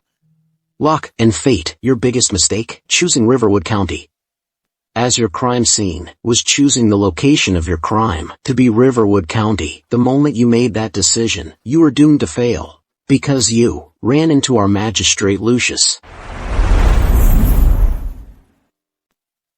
Wow, this is truly eye-opening. Such a bizarre and twisted case was actually solved by Magistrate Lucius, and unraveled with impeccable precision. Magistrate Lucius is a true genius. I am Lord Tianru, Director of the Ministry of Justice. I've been bested. You flatter me. Now then, the case is crystal clear. We've caught the criminal red-handed. So, are you going to confess? Fine, then. What a swift blade. My God. What in the world is that thing in his hand? It's so hard. I will kill you.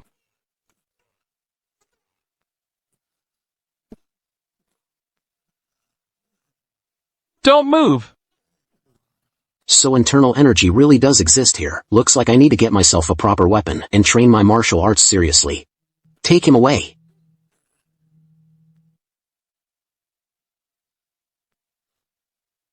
Your Honor, I will first detain the prisoner and treat the injured. As for the stolen goods on the boat, I'll also transport them back to the Riverwood County Courthouse. Now that the major case is solved, why don't you two gentlemen seize this opportunity to enjoy a drink and celebrate properly? Well said, young man. On such a rare and beautiful evening, we would very much like to hear how Magistrate Lucius solved such a remarkable case. I was just wondering how to get to know Lord Tianru. This is like a godsend. My thoughts exactly.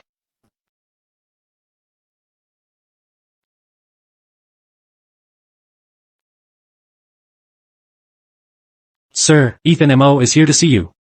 Bring him in. Yes.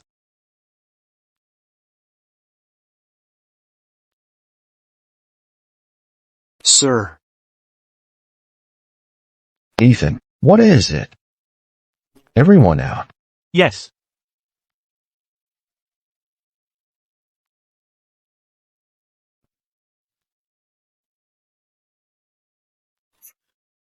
These are all treasures from foreign merchants.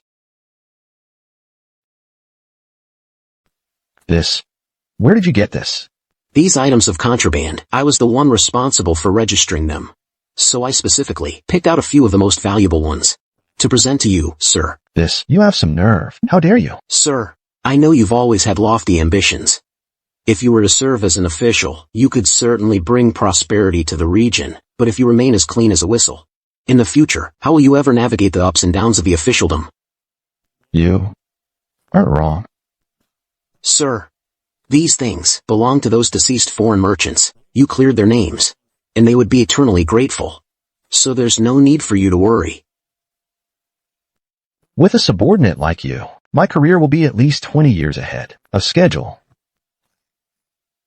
By the way, sir, your subordinate ventures to ask for a reward. Is it about the constable position? Of course, that's not a problem. No. This material is called snowflake steel. Weapons forged from it can cut through iron as if it were mud. If you permit it, sir, your subordinate would like to use it to forge a legendary weapon. That way, I can better protect you in the future. Very well, no problem. These treasures, if he really wanted them, those 2 pieces of snowflake steel, he could have just kept them for himself. Why go through the trouble of making a big show of asking me for a reward? Could it be this is a pledge of allegiance? Constable Mo, I really have you to thank for today. Oh, and also, I heard you recently married a new wife because you were busy with this case. Your newlywed wife has been sleeping alone. Tell your wife, this is my apology to her. Sir, I can't accept this. No, really, I can't accept this. Well, thank you, sir. Go on. This Ethan, he's truly a rare talent. What a stroke of luck. He's on my side. A favorable wind lends its power, sending me soaring to the azure clouds.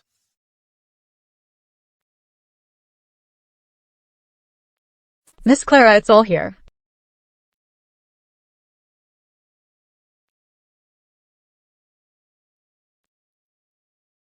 Groceries and cooking, $500. Buying new clothes for my husband, $1,000. Then there's social engagements, and the servants' expenses. The household funds are running low.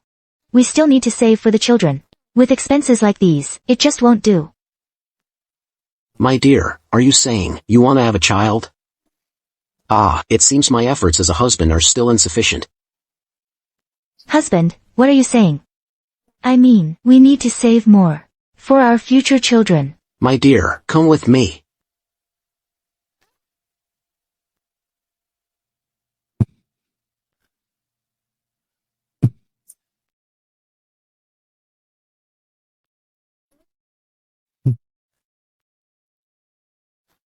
Golden pearls. Oh my goodness.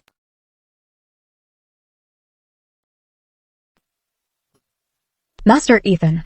So the Grand Bazaar case was your doing? What are you thinking? Those 2 days, the first was our wedding night. The second I slept in your little bed. Have you forgotten all that? I'm just glad it wasn't you. Actually, even if it was you, it wouldn't matter. What nonsense are you talking about? Miss Clara. This is. This? It's a diamond. White ones are the most common. Colored ones are the finest. Look, those pink ones are the most expensive. So this is a diamond. It's huge. This is also my first time seeing a diamond this big. Oh. My dear. It's just a worldly possession. No need to make such a fuss. Just a worldly possession. This is a treasure. In this world, my dear, you are the only treasure in my heart. Husband, your skill at sweet-talking has really improved. My dear, haven't you already experienced all my skills? You too. That's enough. Husband, all of this feels like a dream. Then does this feel like a dream, too?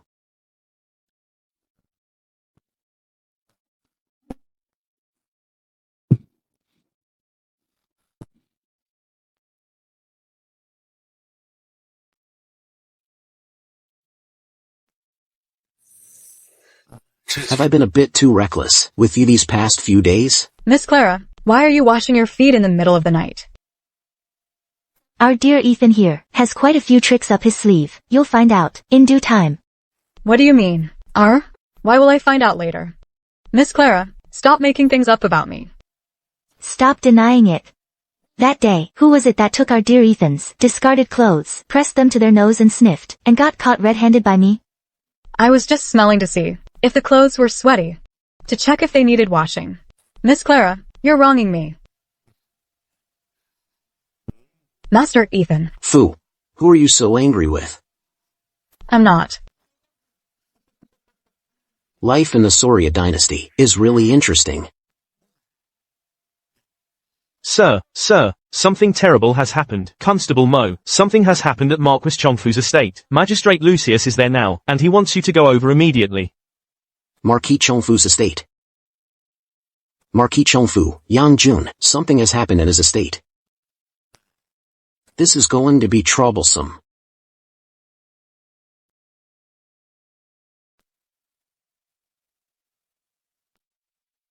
Come. This is delicious. Brother Wang, here, I toast to you. Here. Excellent. Oh, look at that. Everyone. Thank you all for gracing us with your presence. Let us share this cup together. Cheers. Let's share this cup. Thank you, your lordship.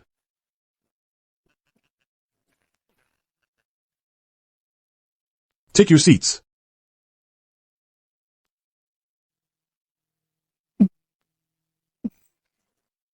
Help, quick, help, someone is trying to kill your lordship. Help, quickly.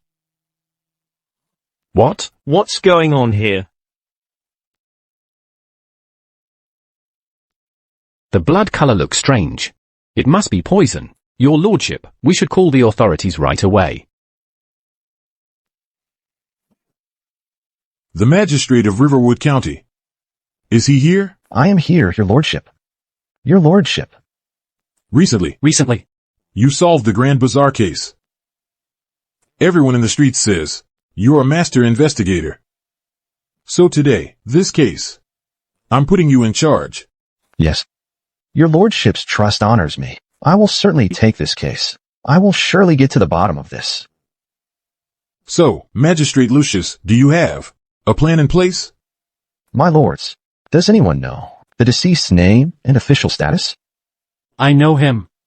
The deceased was a 6th-ranked director from the Ministry of Revenue, named Jua Xiaolu. Lord Tianru is really unlucky today to end up sitting next to that ghoul.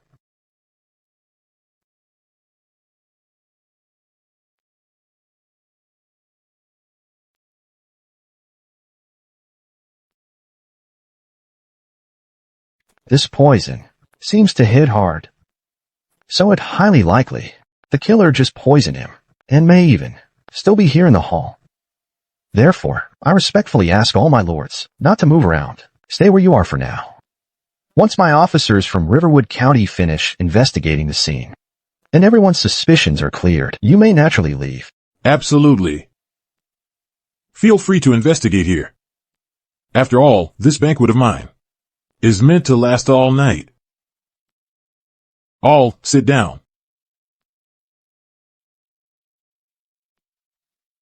I have a constable under me named Ethan. He's sharp-eyed and is very skilled at investigating crime scenes. Attendant. Here. Bring him here. Yes. Magistrate Lucius's first move in solving the case is actually to call out his own man. Could it be that Constable M.O. is the real master detective?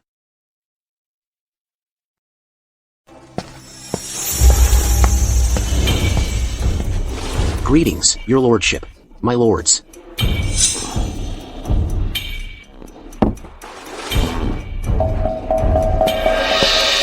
Magistrate Lucius. Now listen to me. We were just over here, drinking. Thank you, your lordship. Come on, come on. Let's all drink to this. Help! Someone's trying to assassinate his lordship. Quick, someone help.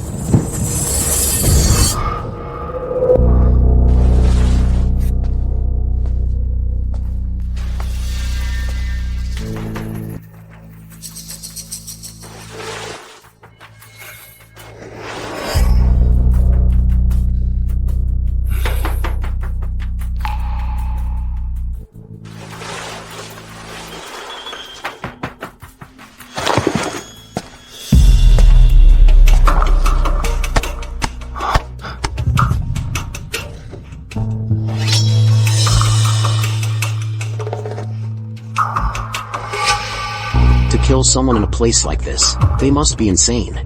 With his lordship here, if you have any way to find the killer, use it now. My lords, does anyone here know what kind of place the Ghost Pagoda is?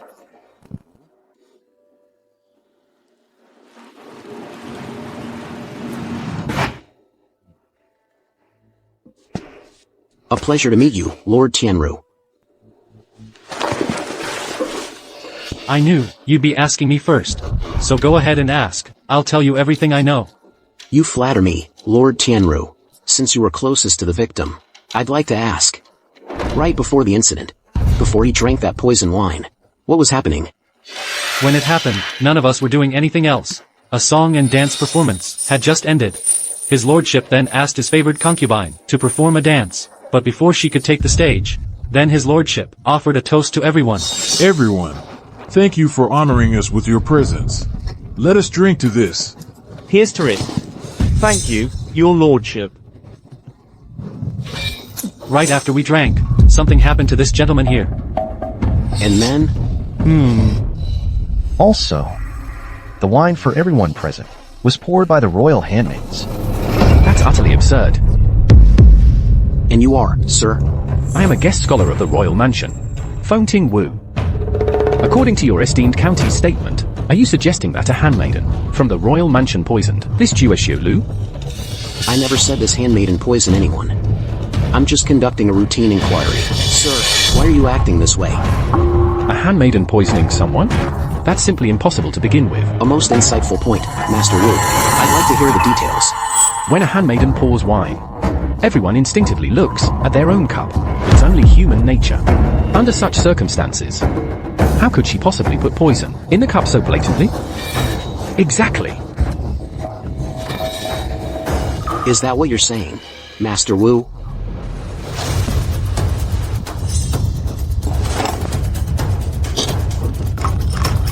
Exactly. Go on, try poisoning someone in front of me. But I've already poisoned it.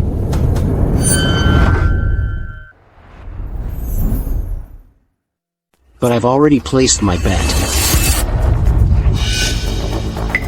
The cup in front of you now, Lord Qianru, is the very one Jua Xiaolu used.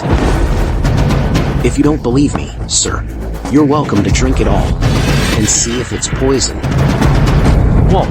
He actually switched the cups. Without anyone noticing. That's not all. He actually dared to challenge the Marquis's guest scholar to his face, showing no respect at all. This little constable has lost his mind. I think so too. You. Where is the handmaiden who served that table? Find her and bring her to me. Your lordship, the handmaiden responsible for Lord Tianru's table, is named Dongchen. Where is she?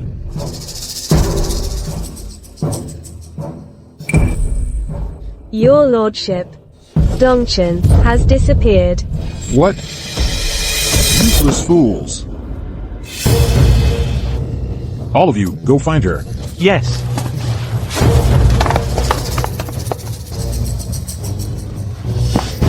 Your lordship. We found Dongqi. Under the corridor by the east wall of the main hall. She's already dead. Carry this beauty's body. In for me. Wait, your lordship. Please don't disturb Dongqing's death scene yet. Your Honor and I will go examine it first, to see if we can find any other clues.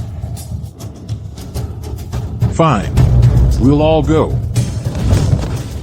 Lead the way.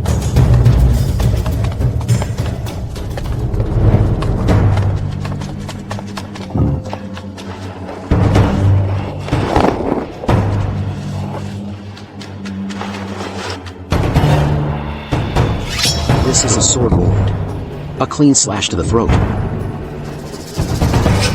The work of a master swordsman.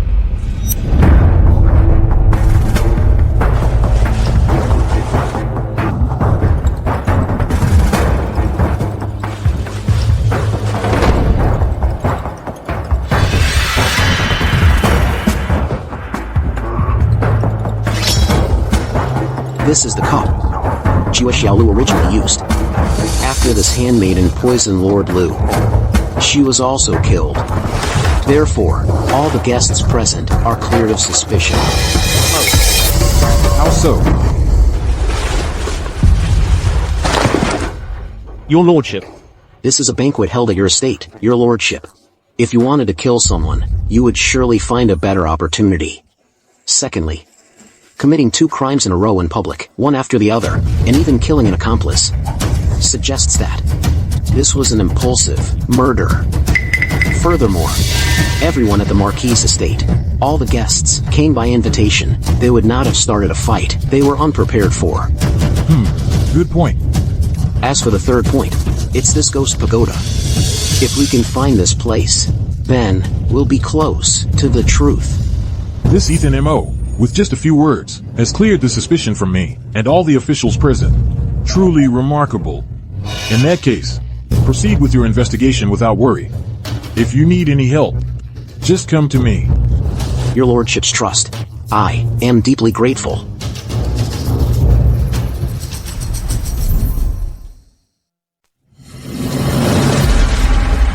Tonight, I accidentally said the wrong thing. What a regret. When you mentioned a serving maid, you already implicated the inner circle of the Marquis' household. His lordship would naturally be displeased. Fortunately, you stepped in just in time.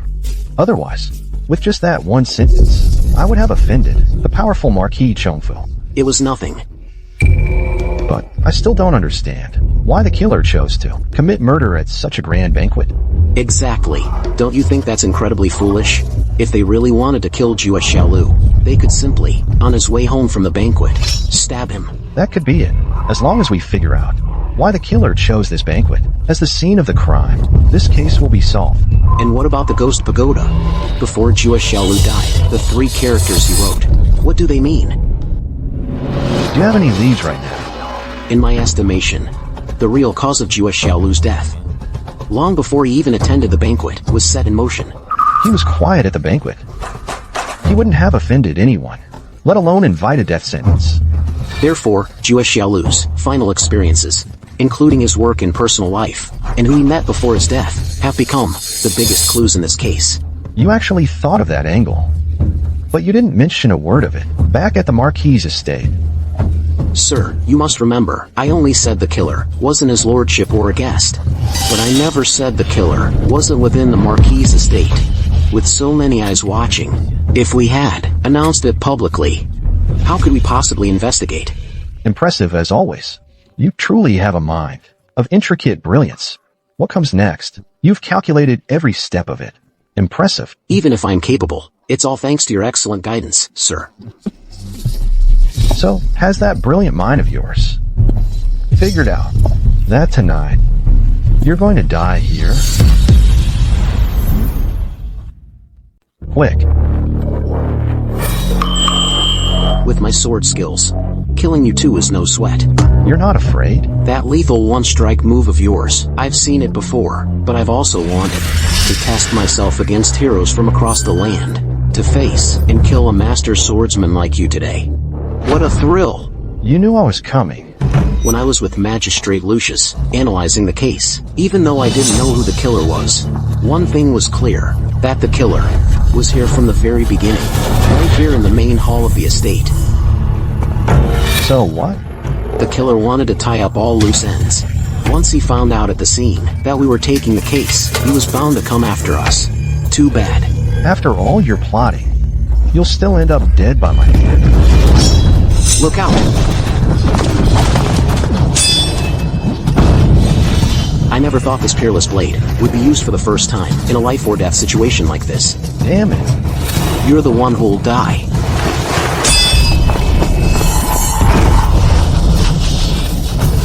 Men, attack.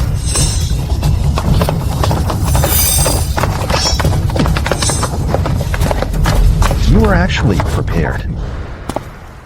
Are you alright? What did you expect? Why do you think I was wasting my breath? All that talk was just to wait for my men to surround you. You treacherous bastard. Just you wait.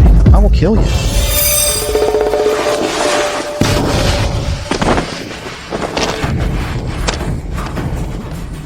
Where is he? All that effort, wasted. He got away after all.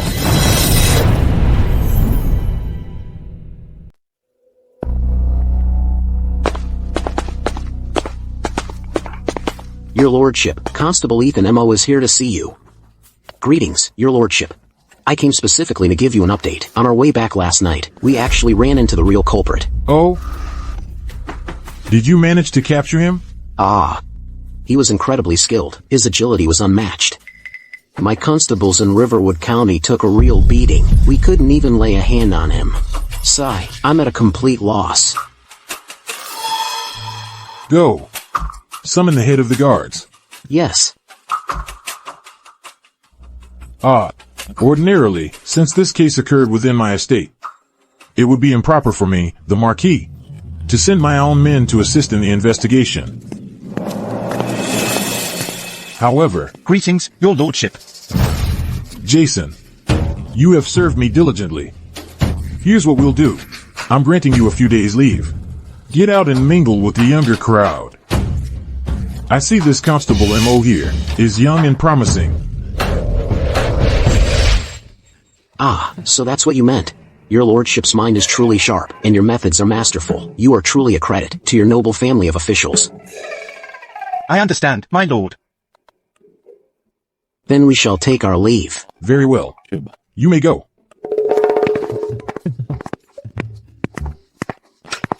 Hero Jiang, you really look the part of a martial arts master. No need for formalities. I'm a few years older than you. If you do me the honor, brother Ethan, just call me Jason. Ah. I'm a simple man. I understood his lordship's meaning perfectly. For the next few days, just consider me your bodyguard. If we encounter any danger, just leave it to me. Oh, no. Oh, that's really not necessary. Absolutely not. It's just that this gang of criminals, who knows how many skilled fighters they've got? His lordship said to mingle more. He meant for me to find a few more men for you. That way, when the time comes, we won't be short-handed. All right. So, where are we headed? The Valiant Guard escorts.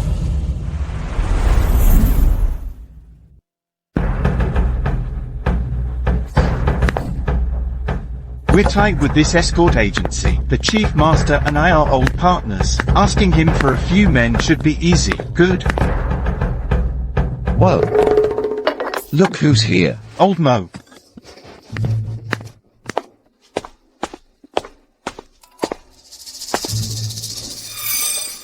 This is Chief Master Mo of the Valiant Guard Escorts. Mo that on. This is Ethan Mo from Riverwood County. Constable Mo. A pleasure. The pleasure is mine. What brings you around? Is it about last night's case? You old fox, you're well informed. This case is downright deadly. I need to borrow a few of your men. That can be arranged.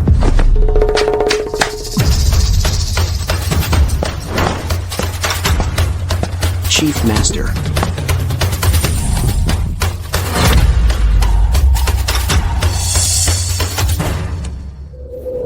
Digging deeper into a case like this is practically begging for bloodshed. When you assign your men, old friend, you must choose carefully. I understand. These 4 disciples of mine are known throughout the martial world as the 4 Swords of Valiant Guard. When it comes to skill, besides me, no one in the entire agency can touch them. Chief Master Mo, this time, you're really going all out. Constable Mo, have a look. Are they satisfactory? Satisfied? More than satisfied. They're all way better than my amateur skills. Absolutely satisfied. However, aren't they the 4 Swords of Valiant Guard? Where's the 4th sword? Layla, you're being summoned. Coming.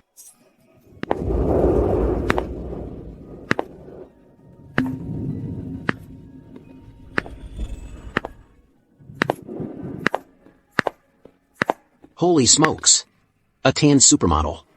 Those legs go on forever. Who knew the Soria dynasty had a bombshell like this? Dad? Ha. Ha ha ha ha. My apologies, everyone. This is my own daughter, Layla Mo, the Flying Flower Sword. She's not much to look at, but she's a good girl. If she steps out of line, please instruct her, Constable Mo. No. I wouldn't dare to instruct her.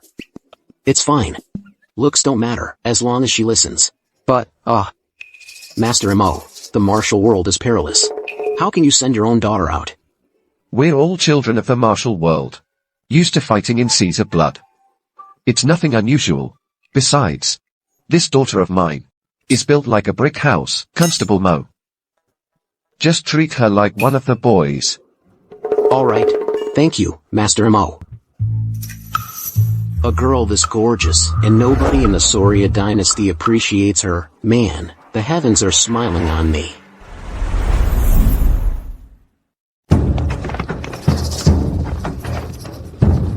Ethan, we've just been sitting here drinking 5 cups of tea. What are you trying to say already? No rush.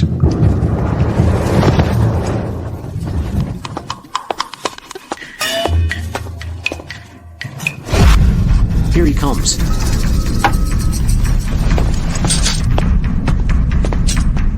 Well, hello there, pretty thing. How about you come back with me, the third master, and have some fun? Who are you? Ah. What do you think you're doing?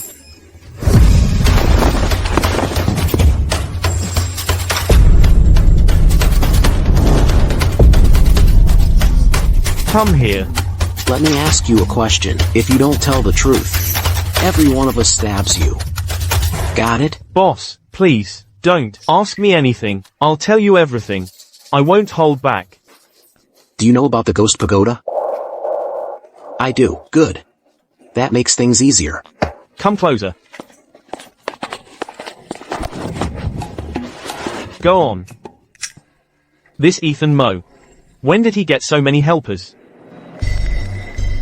The ghost pagoda is a hellhole. No wonder you've never heard of it. It's in a remote location, well hidden. It's always crawling with traffickers and thieves. Bottom line, it's a lawless place. I had no idea Amber Falls City had a den like this.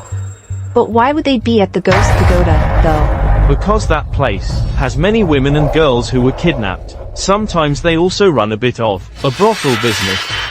Later, as the business grew bigger and bigger, some people started comparing it to the biggest brothel in Amber Falls City, the Fan Tower. That's how it got the name, the Ghost Pagoda.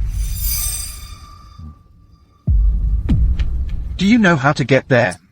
Yes, I do. Droid.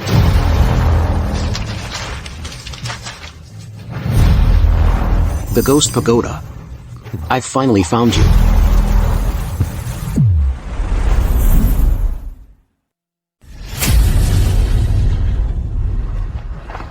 Hey, everyone. Come take a look. This one's good. I'm not drunk yet. Please, sir, have a heart. Spare some change. This place is really out in the sticks. In the middle of nowhere and falling apart. How can you be so sure? That Meng San knows about the Ghost Pagoda? I asked around at the Marquis estate before. None of the officials knew.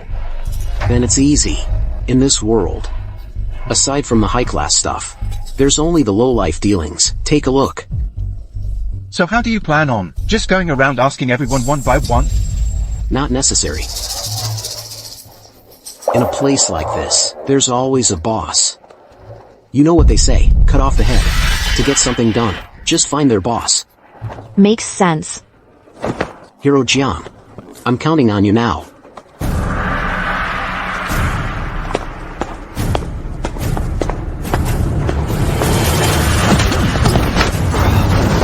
Hey! Take me to your chief. Now, or I'll keep kicking you until you talk. Get up.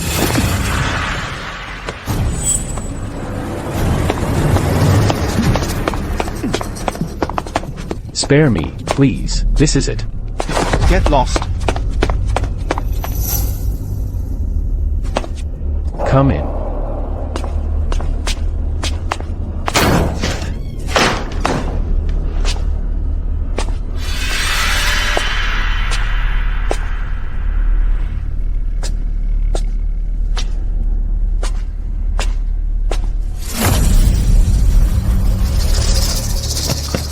What should I call you? You can call me Old Man God. I'm Constable M.O. of Riverwood County. Old man, you're living a life fit for a king. Our chief is the emperor here. The adults are talking. Keep quiet, kid. Keep glaring at me like that, and I'll end you. Sit down. So Constable M.O. came all the way here today, just to throw your weight around. Then let's lay our cards on the table. As chief, can't you even control your own people? Take this kid just now, talking to me like that. So, is it that you can't control him, or was this your idea all along? And what brings Constable M.O. here today? There is indeed a matter. I'd like to ask for your help, old man. And if I refuse?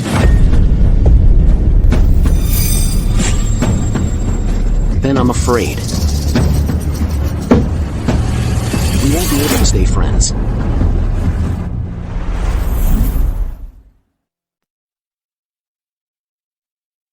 Ha ha ha ha. They say heroes have always emerged from among the young. That saying is absolutely right. What a man you are, Ethan M.O. What a heroic young man. Ethan is quite a character. I consider you a friend. All right, you know how things work. You've come here with such a big entourage. What's the matter? A case I'm investigating is connected to the Ghost Pagoda. Have your people take a look. Has this man been seen recently, near the Ghost Pagoda? You punk. Go. Constable M.O. The friends you've brought with you, they're all extraordinary. Why not introduce them to this old man? Of course. This is the head of the guards from Marquis Chongfu's estate, Jason Jian. And the daughter of the chief master of the Valiant Guard Escorts, Layla M.O. My, the Ghost Pagoda hasn't seen so many new faces in a long time. Chief, I found him. Old man gone, thanks for the help. I, M.O., will repay you handsomely in the future. Hey. How about you visit less often from now on? Consider that my repayment, okay? Whether or not I come back depends on you. Follow me.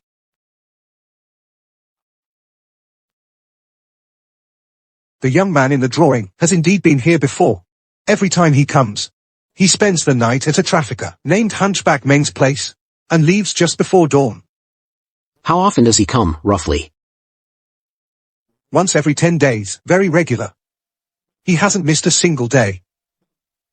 This is Hunchback Meng's home.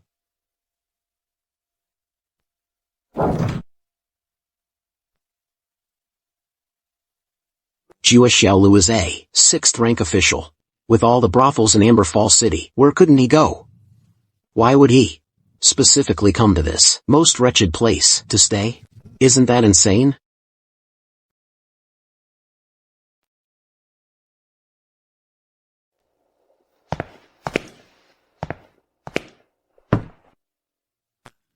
He's not here. Where's Hunchback Meng? I don't know. All right. Then tell me what you know. Hunchback Meng was born with a hunchback. In other ways, he's like us. He kidnaps and traffics people. He also often pimps women out. About half a year ago, he kidnapped a woman. After that, the young man in the painting started coming around often. What did that woman look like? That, I don't know. We don't visit each other around here. Think about it. If someone barges into your home without reason, you'd give him a quick stab, right? Since that woman arrived, she never left the house. No one knows what she looks like. How long has it been since you last saw Hunchback Meng? Around February 1st. At that time, this young man, when he came looking for them, Hunchback Meng and the woman were still there. After that, I'm not sure. Got it. Another dead end. Let's go.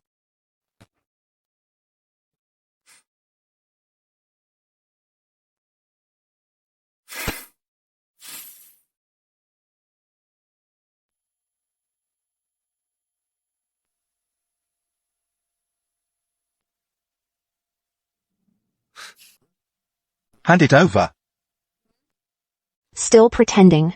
Obviously, the thing in your boot. Yeah. We all saw you hiding something. Hurry up. All right. After all this trouble, you caught every single move I made. You saw it all.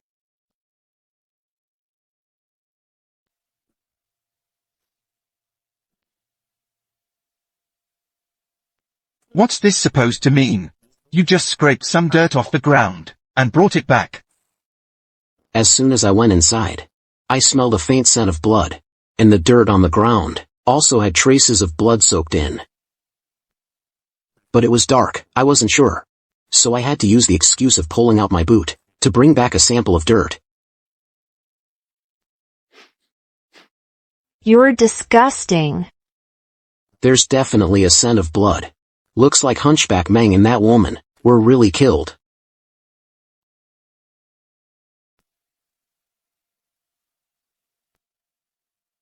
When you returned, was anyone following you? No one was. Good. First, the maid who poisoned him, Dongqing. Then us, the ones who took the case. And finally, even Hunchback Meng's place, where he often went, was cleaned out. This case left us with nothing, no clues at all. The culprit is so desperate to cover up the truth. I suspect there's more to this than just a simple murder. It's not that simple. So that means that lead with Hunchback Meng is dead too. Where do we even start investigating now? Jua Xiaolu, of course. Ah, the files of a 6th rank official. Looks like we'll have to trouble your lordship again.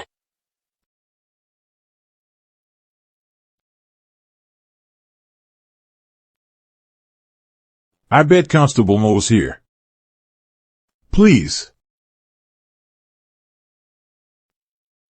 I am truly not worthy of being invited by your lordship.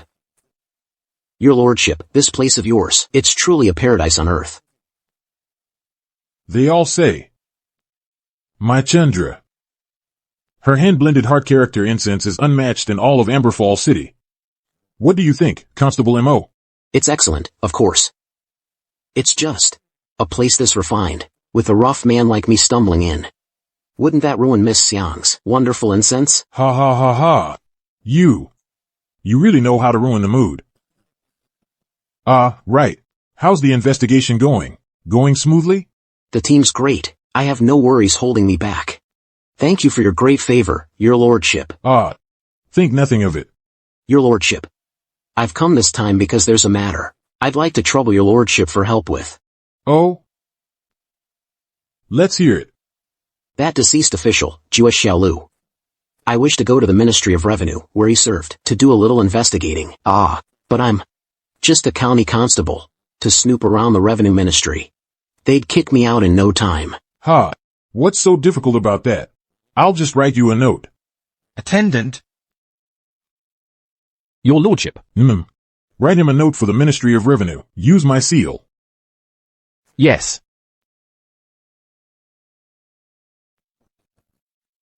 Now, we have an understanding. You take my note, but you can't go to their ministry and conduct a full-scale search, cause a huge scene. Of course not. You can rest easy, your lordship. I think this Constable M.O. seems to have a way of making people listen.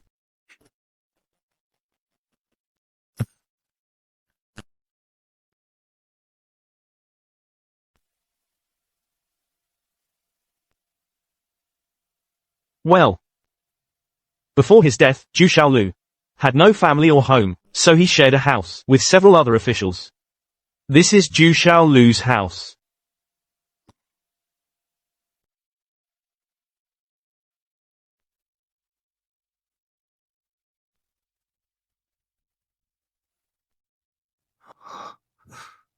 Thank you, Officer Wu. No problem. Take your time looking around.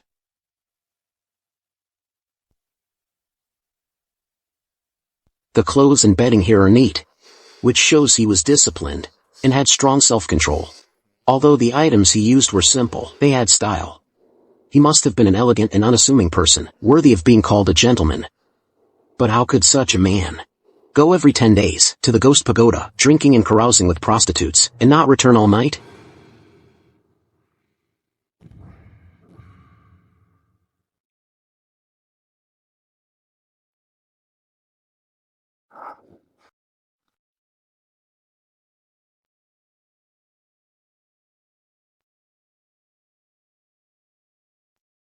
A report from a southern prefecture. Boat people are coming ashore to change their registration. Floods in a western prefecture, and displaced farmers are fleeing. This is really troublesome.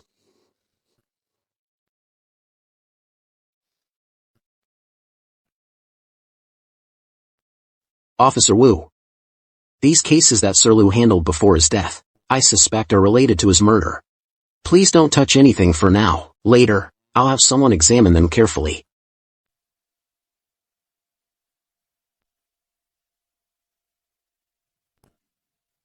Since it's your lordship's wish, I won't say more. I hope you find clues soon. Solve Zhu Xiaolu's case. Catch the real culprit, and bring him to justice. These two were so close. Definitely. Him. Ah. By the way, Officer Wu, I see every file here requires 7 or 8 seals. Is this the normal procedure in the Ministry of Revenue? That's right. When we handle changes in household registration, it either involves land and territory, or it gets tied up in criminal cases. So we're always carrying these files around. We go from place to place. And we can't do without a single seal or approval. Thank you.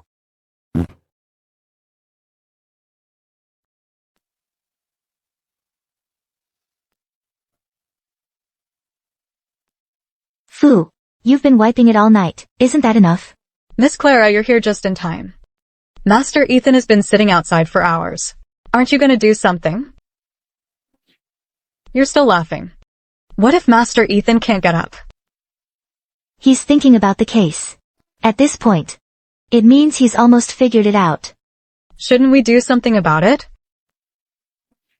I know him. His thoughts are as vast as the universe. He hears thunder where there is silence. Once he figures it out, he'll be fine. When he moves, it'll sweep everything before him. Like thunder from the heavens themselves. Miss Clara. That's so embarrassing. Stop it. Master Ethan. You're out. Obviously. What, did you expect me to die in there? You can go now. Fu. My dear, next time you want to praise me, do it to my face. Come on, praise me a little. What are you doing? Fu hasn't gone far yet. I'm just comforting my wife in our own room. Ah, let her look. Stop it. I'll show you what thunder from the heavens really means.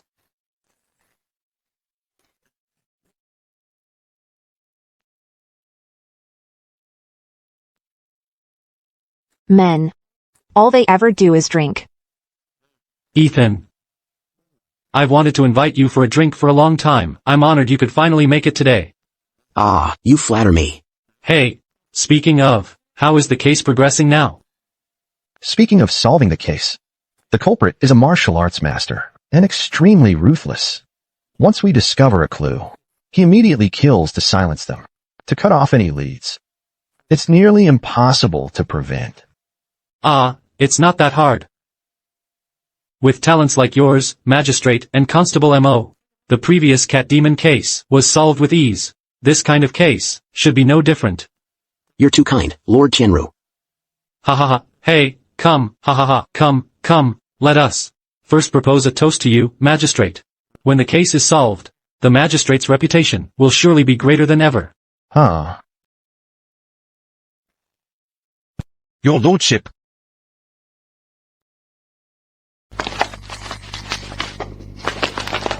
Greetings, your lordship. What a coincidence today, running into you two drinking here as well. Phone ting. Tell the innkeeper later. The wine for this table. Put it on my tab. That's great then. Thank you, your lordship, for the wine. Constable Mo and Magistrate Lucius, you seem so relaxed. Have you already found the culprit? That would be truly commendable. Phone ting. Why bring up such things? Your lordship, you wrong us. We wouldn't dare slack off. It's just that the case is progressing smoothly. And we're about to close the net, right? So we thought to relax a bit. A balance of work and rest is the way to last, right? Well said. A balance of tension and relaxation is indeed the way of both the scholar and the warrior. Magistrate Lucius, you and Constable M.O. have made the case crystal clear in just a few days. You're a man of many talents. Your lordship. Regarding this case, we haven't actually investigated it that thoroughly. However, we've already identified the mastermind, so there's no need to sort out every single detail of the case anymore. Tomorrow, we'll take men directly, head to the Ghost Pagoda, arrest the mastermind of the case, and interrogate him. Then we'll know. Well said. However, tomorrow's operation is dangerous. So be careful. Thank you, your lordship. However, I am just a scholar, one too weak to even truss a chicken.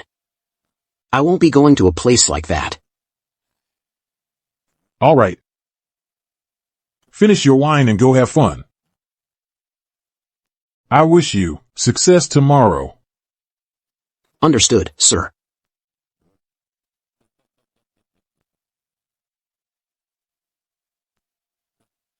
Here's something else.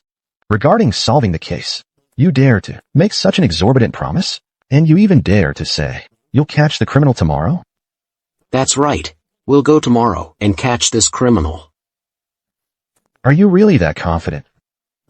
You rascal. You even dared to keep me in the dark. I wasn't planning to tell you. Afraid you'd give it away. I didn't expect, Your Honor, that you'd guess it right away. You're so incredibly clever, and have such a gentle soul. Come on, let me toast you. Cut it out. You can't even flatter properly.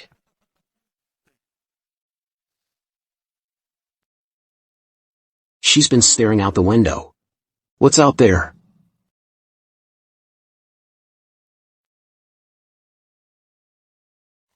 Oh, I see.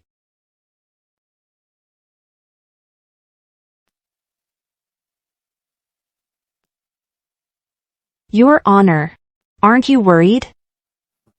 With Constable Mo here, why should we worry?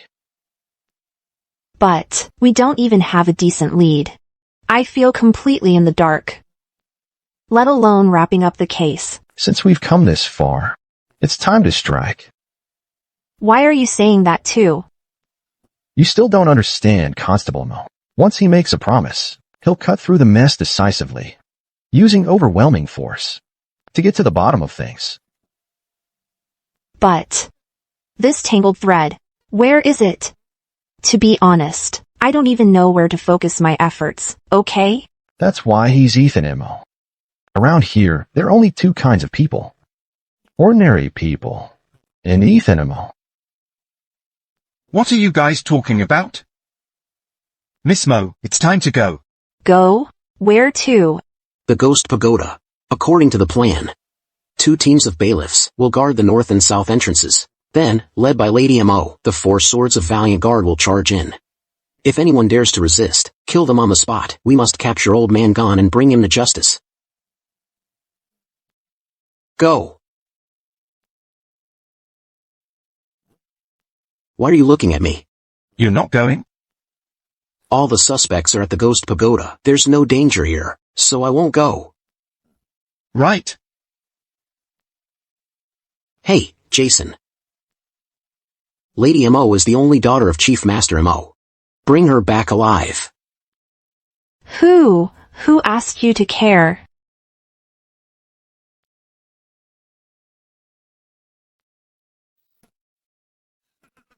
Oh, this is interesting. What's so interesting?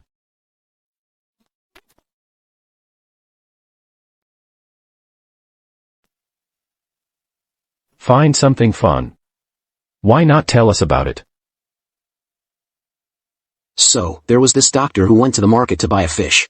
He was just there to buy a fish, when someone urgently called for a house visit. So he had to lug the fish along, all the way to the patient's house. Now, this patient turned out to be an unmarried young lady. He left the fish downstairs, then headed upstairs to check her pulse. But as he was checking her pulse, he suddenly got worried about his fish, so he asked the young lady, "Is there any downstairs?" Upon hearing this, the young lady could only answer, blushing, "Just a few hairs. Ha ha ha. Hey, why aren't you guys laughing?" Ha ha ha. Facing a formidable enemy, yet you're completely unshaken. Only someone like you could pull that off. Too bad. That clever head of yours is about to roll today. Ah, whether my head rolls or not is still up for debate. But it was only after seeing you that I figured it out. The assassin in black that night was you. How did you like the taste of the lime? Old Man Gone. You're right. And you, at first, I couldn't figure it out either.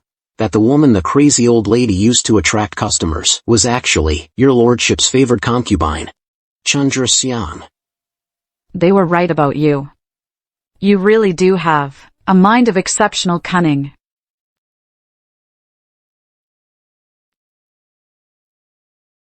You actually managed to guess it was me. That's truly impressive. It's not that impressive. Actually, from start to finish, this case had only one real question. That is, why did this Jewish Xiaolu keep running off to the ghost pagoda? But if that person was you, then everything falls into place. I'm flattered you think so highly of me, Officer M.O. You kept seducing him. The ascetic Jewish Xiaolu used him to help you achieve your goal. Such a pity about Jewish Xiaolu. Yes. It's a shame. Come on. You don't feel sorry for Jewish Xiaolu at all. You only regret that the mission you gave him wasn't completed before that happened. You're talking about what happened at the banquet, right? Actually, Jewish Xiaolu didn't have to die that day, but your lordship suddenly decided. He wanted you to perform a dance on stage. You knew that the moment you stepped on that stage, Jewish Xiaolu would recognize you, because you were intimate. Every 10 days, he knew every inch of your body. Like the back of his hand. Do you have to describe it so crudely? The truth is even more crude. Before you went on stage, you had already decided to kill Jewish Xiaolu, but at the time, you couldn't contact Old Man Gone, so you had to resort to poison. As Jewish Xiaolu was dying from the poison, he saw you take the stage. In that moment, he realized Hunchback Meng, the human trafficker, was a fake. You, the courtesan, were also a fake. Even your names were fake, so he could only use his blood to write on the ground the ghost pagoda, because he knew only the ghost pagoda was real. It couldn't be faked.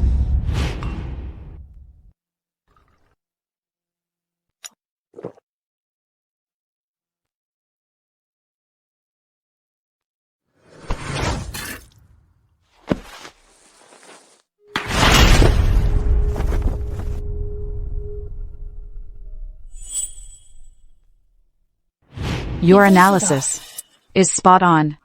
But I don't get it. How did you connect me and that woman from the Ghost Pagoda together? There's clearly no connection between us. Speaking of this, since the day of the incident, I knew the people in your lordship's estate must have been involved. Based on the situation at the scene that day, your lordship and the guest's suspicion was basically cleared. The only ones left were the people in the estate. For this reason, I once suspected it was Fengting Wu, because he was constantly opposing me in every way. But later I figured it out. That person is you. It can only be you. Why? Because yesterday at the tavern, you kept watching the kite. The kite? What kind of flaw is that? You weren't looking at the kite, but rather, the way you looked at it. You're thinking that you were sent here to Marquis Chongfu's side, just like this kite. You don't know where you'll drift, or perhaps die in some unknown corner. Is this person some kind of monster? How else could he read my mind? These thoughts, I can see them immediately, because being an undercover agent, I'm a professional. Smart. Too bad. If you weren't so smart, you might not have to die. Who says I'll die today? I knew long ago. There was a traitor close to the estate, so when we met at the tavern yesterday, I was already prepared to lure you here. You think I don't know that you would come today? You know quite a lot. What I know is more than you imagine. See this? You've been plotting meticulously for 3 months. Just to get this. Lizhou Province, Xingyuan Prefecture. 240 veterans transferring from military to civil registration. These 240 veterans are simply spies from the enemy state. You want to take advantage and attack Xingyuan Prefecture, then at the critical moment, have them coordinate from inside and outside, right?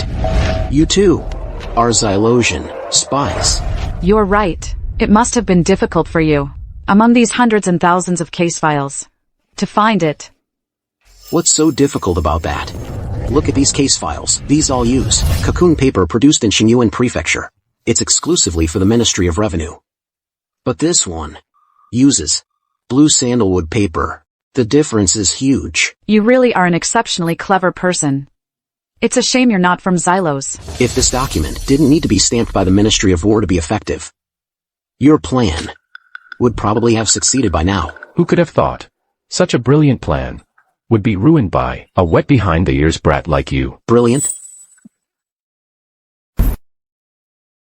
Who came up with this? What a moronic plan. How dare you talk back? You fool. Lizhou Province and Xylos don't even border each other. Even if you conquer it, you can't hold on to it. Right now, Xylos and Soria are both on the brink of collapse. We could both be wiped out, our nations destroyed. In this situation, if the two nations cooperate, we might still survive. But you are still thinking about stealing things. What else is that but sheer stupidity? Our nation's destroyed. Our people wiped out. Are you talking about the Golden Dynasty in the north? Their army has lost its edge. They're in no shape to invade the south. I'm talking about the steppe horde, you fool. Right now, the Golden Dynasty, Xylos, and Soria are all in dire peril. At a time like this, you're still only thinking about stealing? How admirable. I never thought a lowly constable like you would actually know about these things. Don't listen to his rambling. Even if you're as cunning as a demon and can figure out the case perfectly, so what? You'll still end up dead by my sword. Old man gone.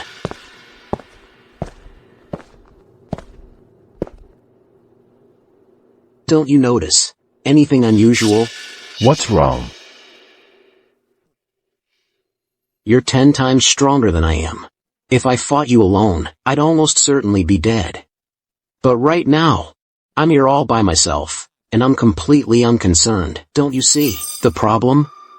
You keep rambling and stalling for time. That's definitely abnormal. But that's okay.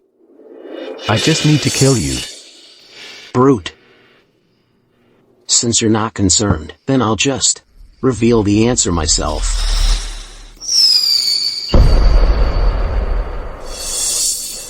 Actually, all my forces, the 4 swords of Valiant Guard and Jason Jiang, the head of the guards, never went to the Ghost Pagoda at all.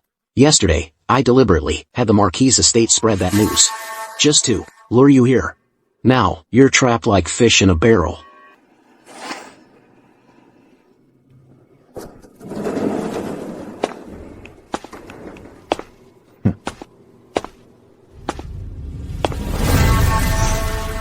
Perfect timing.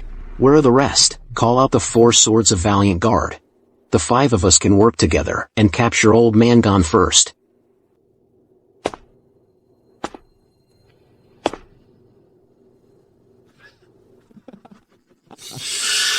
You mentioned the 4 swords of Valiant Guard? They should still be at the Ghost Pagoda, right? What? We're finished. So that's how it is. That's what happened. I'm such an idiot. I thought there was a spy inside the royal mansion. How could I have missed that? That there was a spy right beside me? Earlier today, as the captain, I actually sent the 4 swords of Valiant Guard to the Ghost Pagoda. Now, it's 2 master swordsmen against an unknown constable. What chance does he have? That's why Old Man Gone and Chandrasyan were so calm. So they knew my plan all along. You're right. Those so-called heroes, aren't they all just puppets in the hands of fate? You managed to survive the cat demon case, which is quite impressive. No way, I have to live. If I die, Clara and Fu would be like lambs waiting to be slaughtered. I can't die. Such a fine supermodel, Layla M.O. Besides me, who else in this world would appreciate her? What? Still trying to struggle before you die? The way you put it. Even when killing a chicken, it still flaps around. I understand.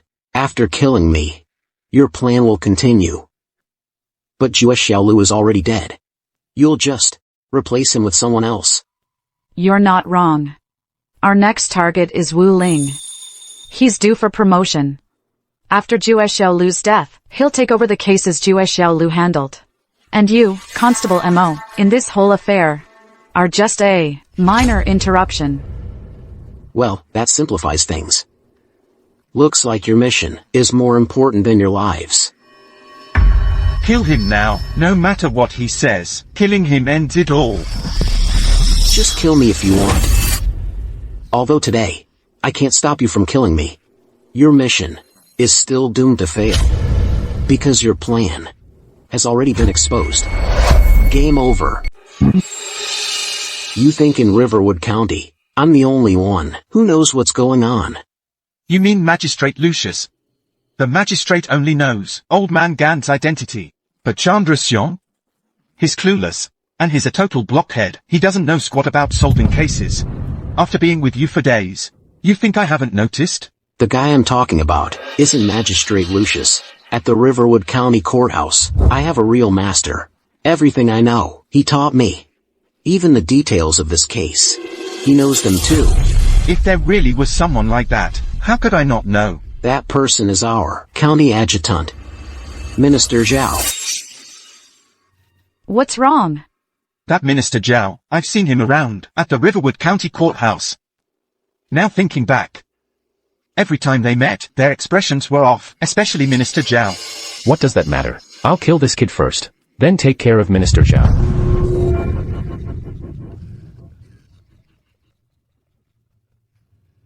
It's too late. My master's skills are way better than mine. We agreed, after catching the culprit today, we'd question him together. It's past early evening, and I'm not back. He must have figured out, something's happened to me. So right now, he's either going to Marquis Chongfu's estate for help, or heading to the Ministry of Justice, to report it. Jason. It's better to assume it's true. Don't just dismiss it. Go to the courthouse and stop that Minister Zhao. If he's not there, wait at the Marquis's estate. Too many people at the Marquis's estate know me. If I go, they'll spot me.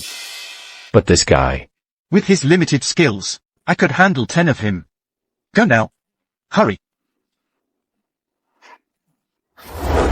This whole thing is just unimaginable.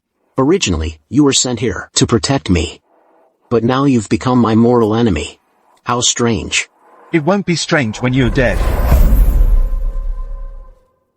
Hold on. May I ask? If I beg for mercy now, is it too late? You've berated us, insulted us, and nearly ruined our plans. Now, you want to beg for mercy? Of course, smart people also need to protect themselves. And seek fortune and promotion. Besides, if I go out and tell people that the Marquis' favorite concubine is a Xylosian spy and is having an affair with his head of the guards, no one would believe me. Besides, if I really said that, how would the Marquis treat me? What do you mean? You're saying you've figured out the case, but you have no intention of exposing us? That's right. And I know, saying this to anyone else would be pointless. Only when said to a smart woman like you, will you understand. I understand. All this nonsense is just to buy time and save your own skin. To think you saw through my act again, you really are clever. Then, do you all want to know? When I first started to suspect there was a mole in the Marquis' circle? At the Ghost Pagoda, you found blood in the room, and realized Hunchback Meng had been silenced. Of course not. Silencing a witness only proves the killer is cautious. Why would I jump to that conclusion? The real reason is that old man gone made a fatal mistake. What mistake? That day, after I searched Hunchback Meng's room and left the Ghost Pagoda, he didn't even bother to send anyone after me. Even when I walked right out of the Ghost Pagoda, and even snatched a handful of dirt, he was completely unconcerned. Maybe he didn't know you took the dirt. How could he not? That was something I deliberately showed you. What? At the banquet, my swapping skills. You saw that, right? If I really wanted to take something without anyone noticing, would I have let Jason see? Are my skills that lousy? Yeah. He clearly could have done it without a trace. He was capable of it. But he made sure everyone saw it. So, everyone there saw it, including that punk. But he gladly let me go. What's that mean? It means he didn't need to send anyone after me. He knew what I was doing at every moment. If that's not a mole, then what is? Just based on this, you're so sure? There's more. At the Ghost Pagoda, killing is easy, hiding a body is hard.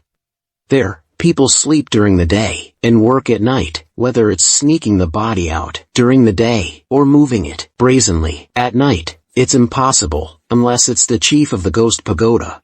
Old Man Gone. Just a few tiny flaws exposed me and Old Man Gone, and our long-held identities. Is this monster even human? We can't let him live. Kill him.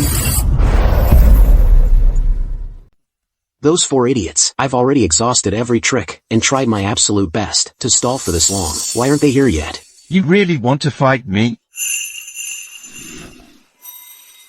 Actually, my true martial art is called the sky-soaring sword style. Watch yourself, Jason. I must apologize in advance.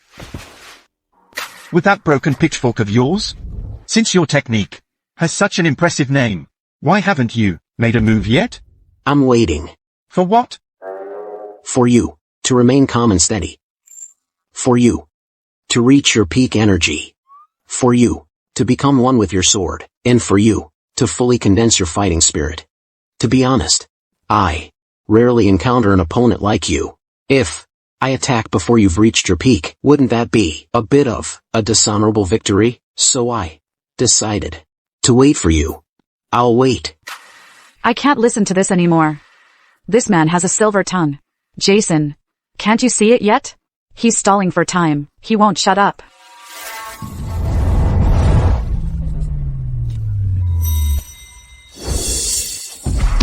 This is the sky-soaring sword style? What the hell is this?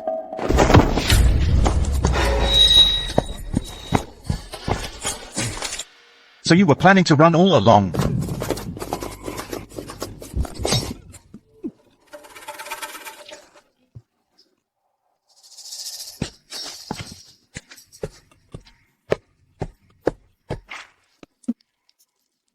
You think you can take on 10 guys at once? A sneak attack.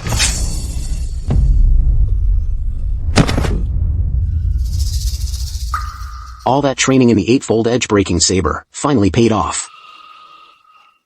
How is this possible? With Jason's skill, how could you kill him with one strike? Stop.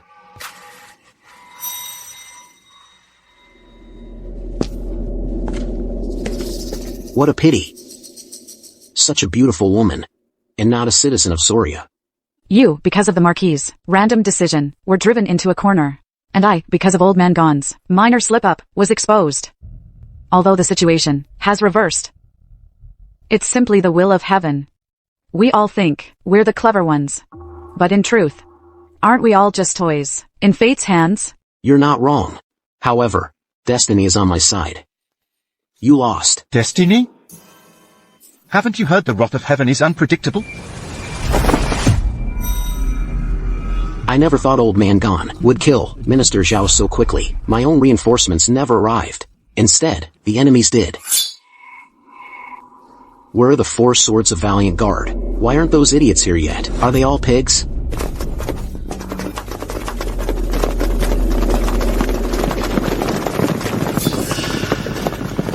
Who are you calling pigs? Leave the woman to me. As for you guys, take care of Old Man Gone. Be careful. She might know martial arts.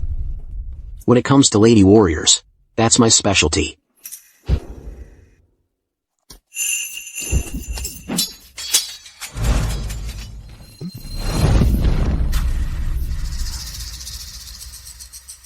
I knew it.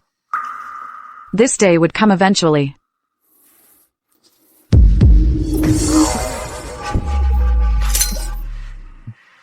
A woman dealing with a man. It's the same old tricks, over and over again. These hands of yours are better off burning incense.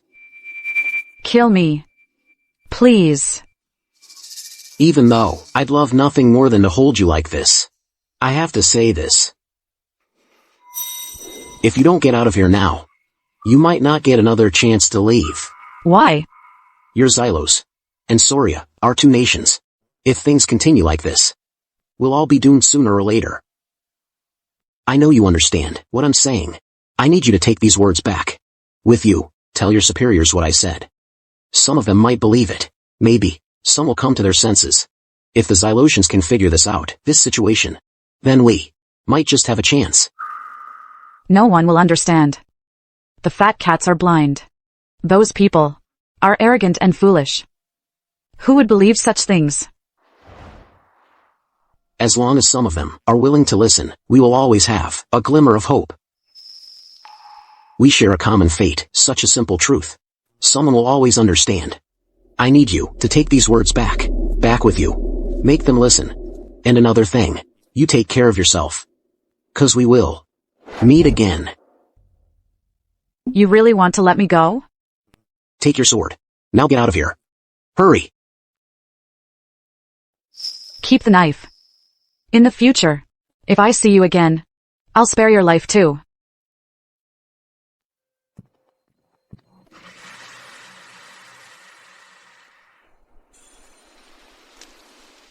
Next time, don't let me catch you either. Otherwise, every time I see you, I'll fall for you a little more.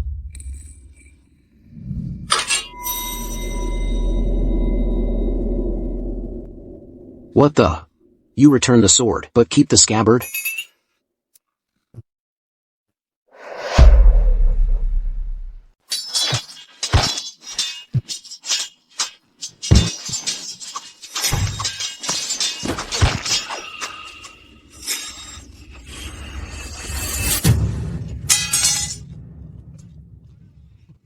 I can't take this anymore. That woman poked me in the eye and stabbed me. How did you let this happen, getting wounded like this by a woman? Chandraseong actually managed to wound someone. This useless fool. That's fantastic.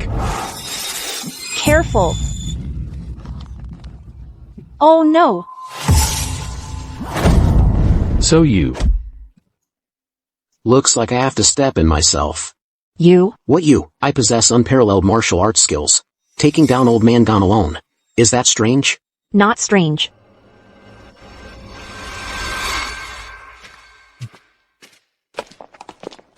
Is Jason really a traitor? I suspected it long ago, that there was a traitor in the Marquis estate. So at the banquet that day, I deliberately mentioned today's plan, hoping Jason Jiang would cooperate with me. But I never expected that he was the traitor. I almost died. For crying out loud. What? With such a major traitor appearing in the Marquis estate, the Marquis would surely lose face. So we should, for Marquis Chongfu's estate, keep this secret. Right? That makes sense. By the way, where's that woman? That woman is actually the woman that Hunchback Meng trafficked. She didn't die. The only one who ever died was Hunchback Meng. That woman wasn't important. I chased her down and killed her.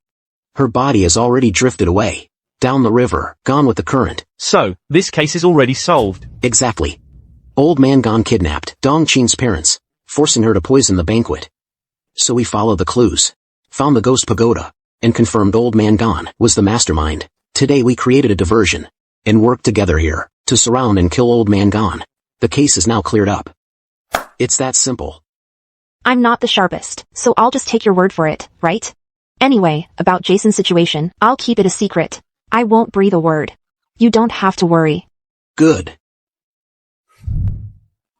Thank you all for fighting for me, Ethan M.O., and shedding blood today. If it weren't for all of you, I might have been beheaded. If you brothers don't mind, I, Ethan M.O., would like to become sworn brothers with you all. Honored brothers, please accept my vow. Constable Mo has rid the people of evil. That we could contribute our humble efforts to this case is the honor of a lifetime for the four swords of valiant guard. This group of spies. So audacious. It's truly hair-raising. If your lordship has no further objections, then Riverwood County will close the case accordingly. Make it so. Yes. By the way, your lordship, I have a few more things to discuss with you. What else? First, this Old Man Gone. Since he was able to orchestrate the infiltration of Xingyuan Prefecture to this extent, that proves those Xylosian 240 veterans must already be within Xingyuan Prefecture. Your lordship could immediately send a fast horse to the border garrison commander, ordering him to eliminate them root and stem. That matter indeed needs handling. If we leave them be, it will surely lead to future trouble. Second, this ghost pagoda, operated by Old Man Gone for years, is a den of iniquity. The crimes committed against the common people are countless. I must ask your lordship to order its complete eradication. These spies actually dared to operate, running such a large operation, a den of iniquity. How can I, the Marquis, tolerate this?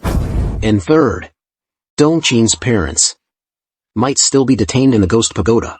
If you happen to encounter them, your lordship, please rescue them, as well. Also, the 4 swordsmen of the Valiant Guard escorts, in the battle at the Ghost Pagoda, fought valiantly, covered in blood, and made great contributions. I must ask your lordship to reward them. That matter. I know how to handle it. I naturally won't treat you poorly. Thank you, your lordship. I have nothing else to report. Speaking of which, my concubine, Chandra Xiang, has suddenly disappeared. And Jason Jiang. His mission is complete. So why hasn't he returned? Your lordship, I haven't seen either of them. As for brother Jason, it's been months since we last met. As for your lordship's concubine, I'm afraid she ran away. How dare you? Who do you think you are? To speak so disrespectfully? Silence. Constable M.O. Well said. All of you, withdraw.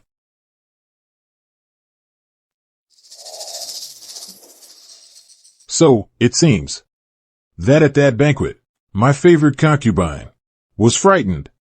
And that's why she left without a word. So tell me, will I ever see her again? This Marquis Chongfu is not foolish at all. The fact that he can say such things shows he already fully understands the truth of the matter. Your lordship, as the saying goes, once you enter a noble house, it's as deep as the sea.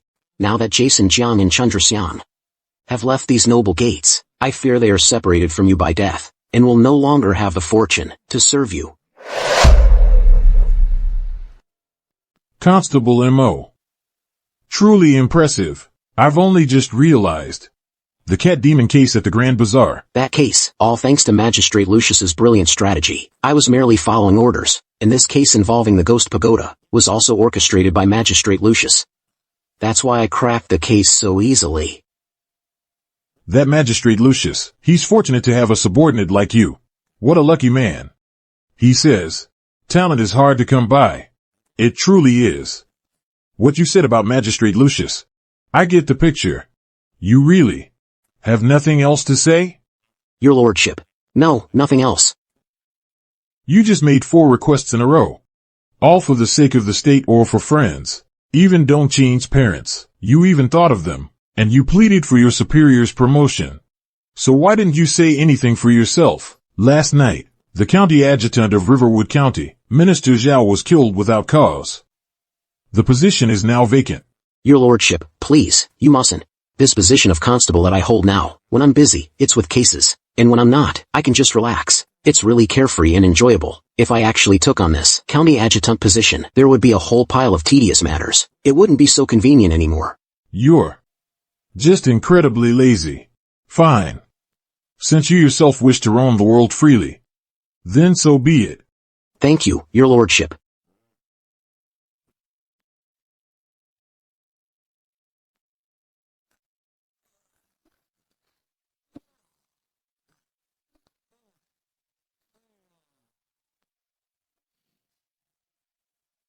My husband, if this goes on, my body can't take it. If you have another woman you fancy, why not just marry one and bring her home? My dear, are you serious? Actually, that little scheme of Fu's. I've known about it for a while, and I'm willing to accept it. It's just that Fu is too young, 14 or 15 years old. Bringing her home wouldn't be of much use. If you, my husband, have another woman you fancy, why not marry her and bring her home, so we can take turns serving you? That way I can also rest easy. The Soria dynasty. The Soria dynasty is truly something else. Let's go again.